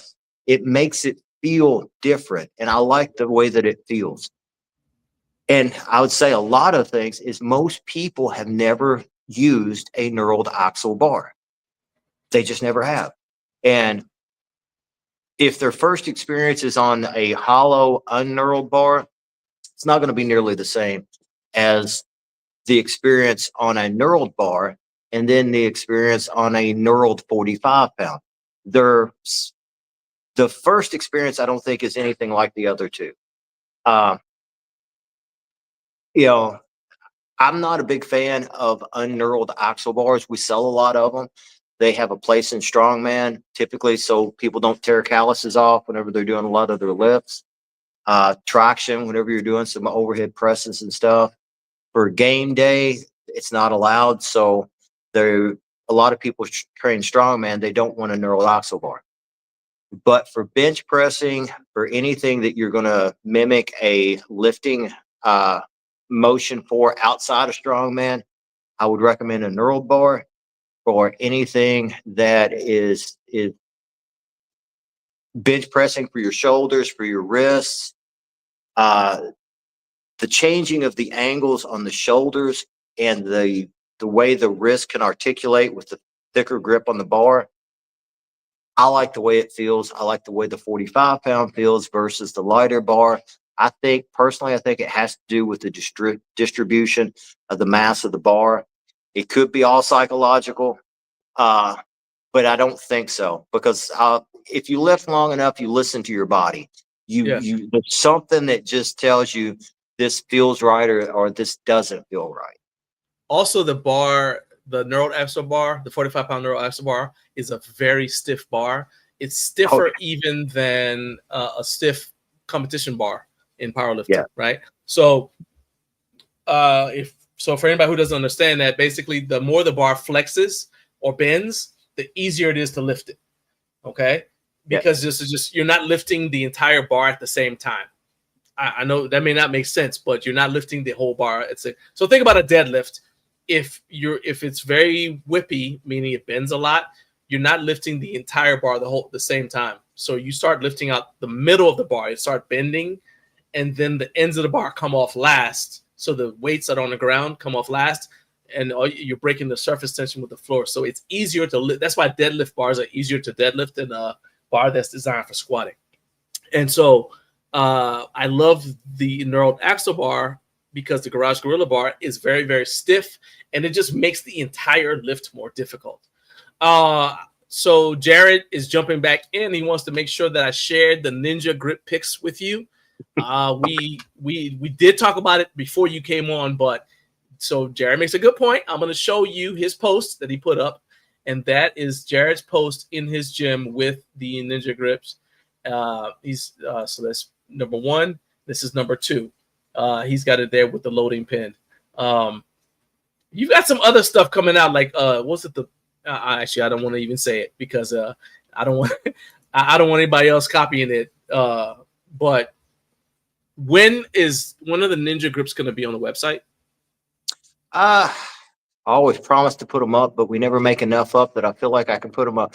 I will work to get those. So if somebody wants one now, let's just go with this.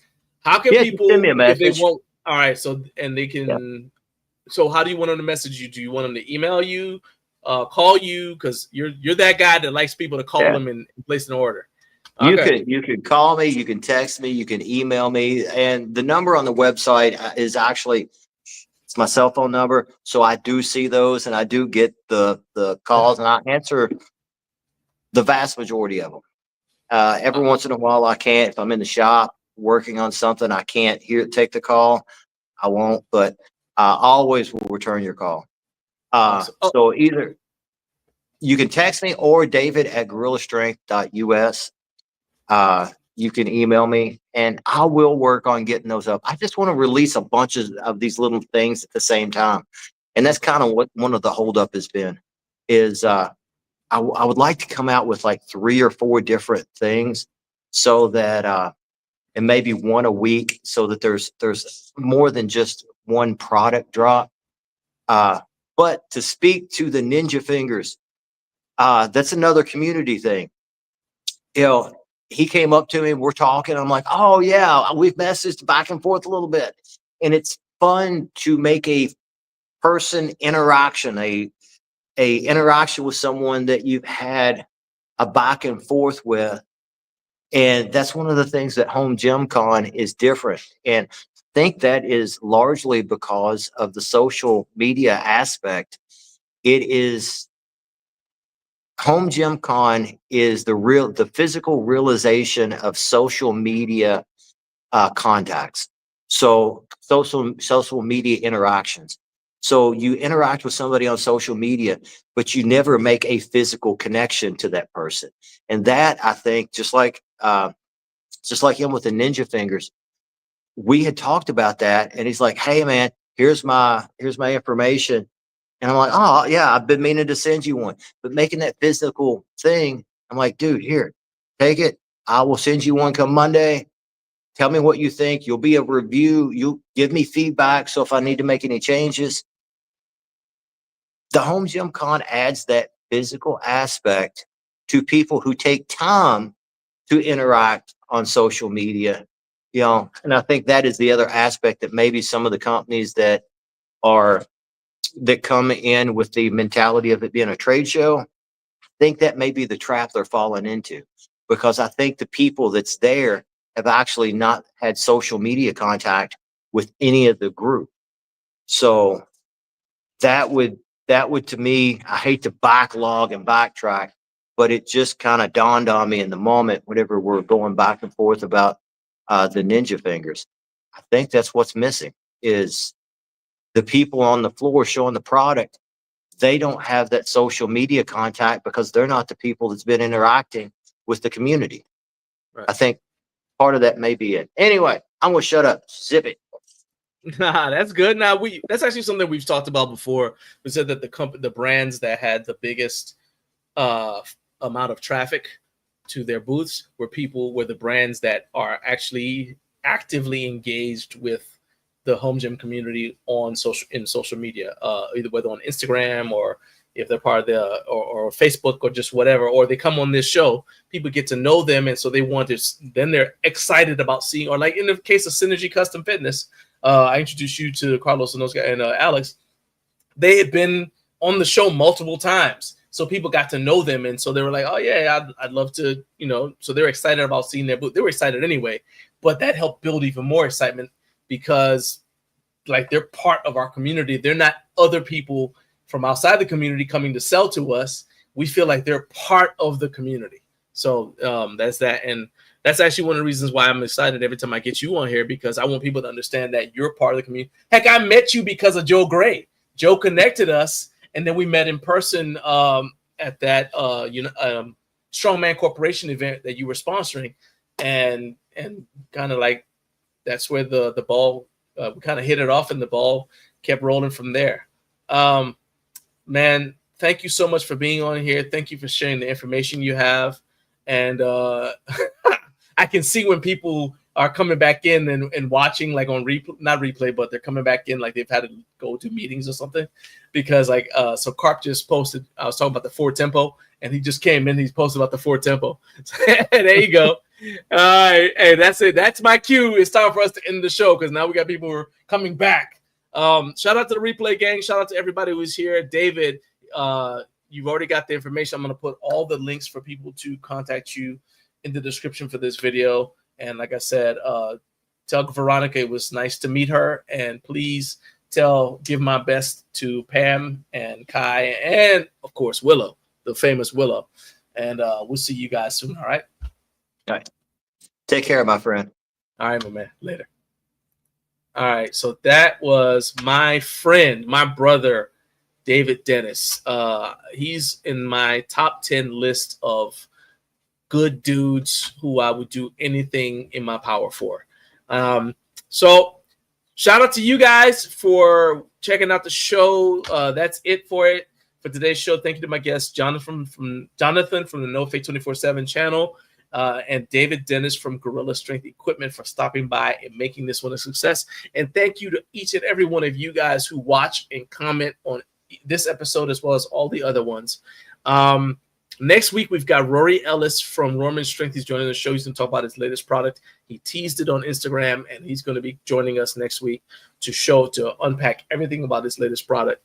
Plus, we're going to be broadcasting from the RitFit anniversary showroom event. We're not necessarily going to be live. We may go live briefly, but we are definitely going to be at showing you guys coverage of the RitFit 10th anniversary event in Chino Hills, California. If you're in California, I would love to meet you guys. I would love to see you in person. Naomi and I would love to see you, shake your hand, and tell you thank you for your support. So make sure you come out there and join us at the RitFit event. The link to find out more about the event is in the description for this video, so you guys can go and make sure that you are on hand that day, because meeting you guys is a big reason why Naomi and I do this. We like to meet you guys and interact with you on a personal level.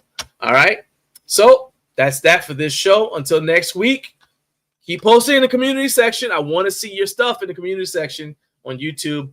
And definitely keep stacking days.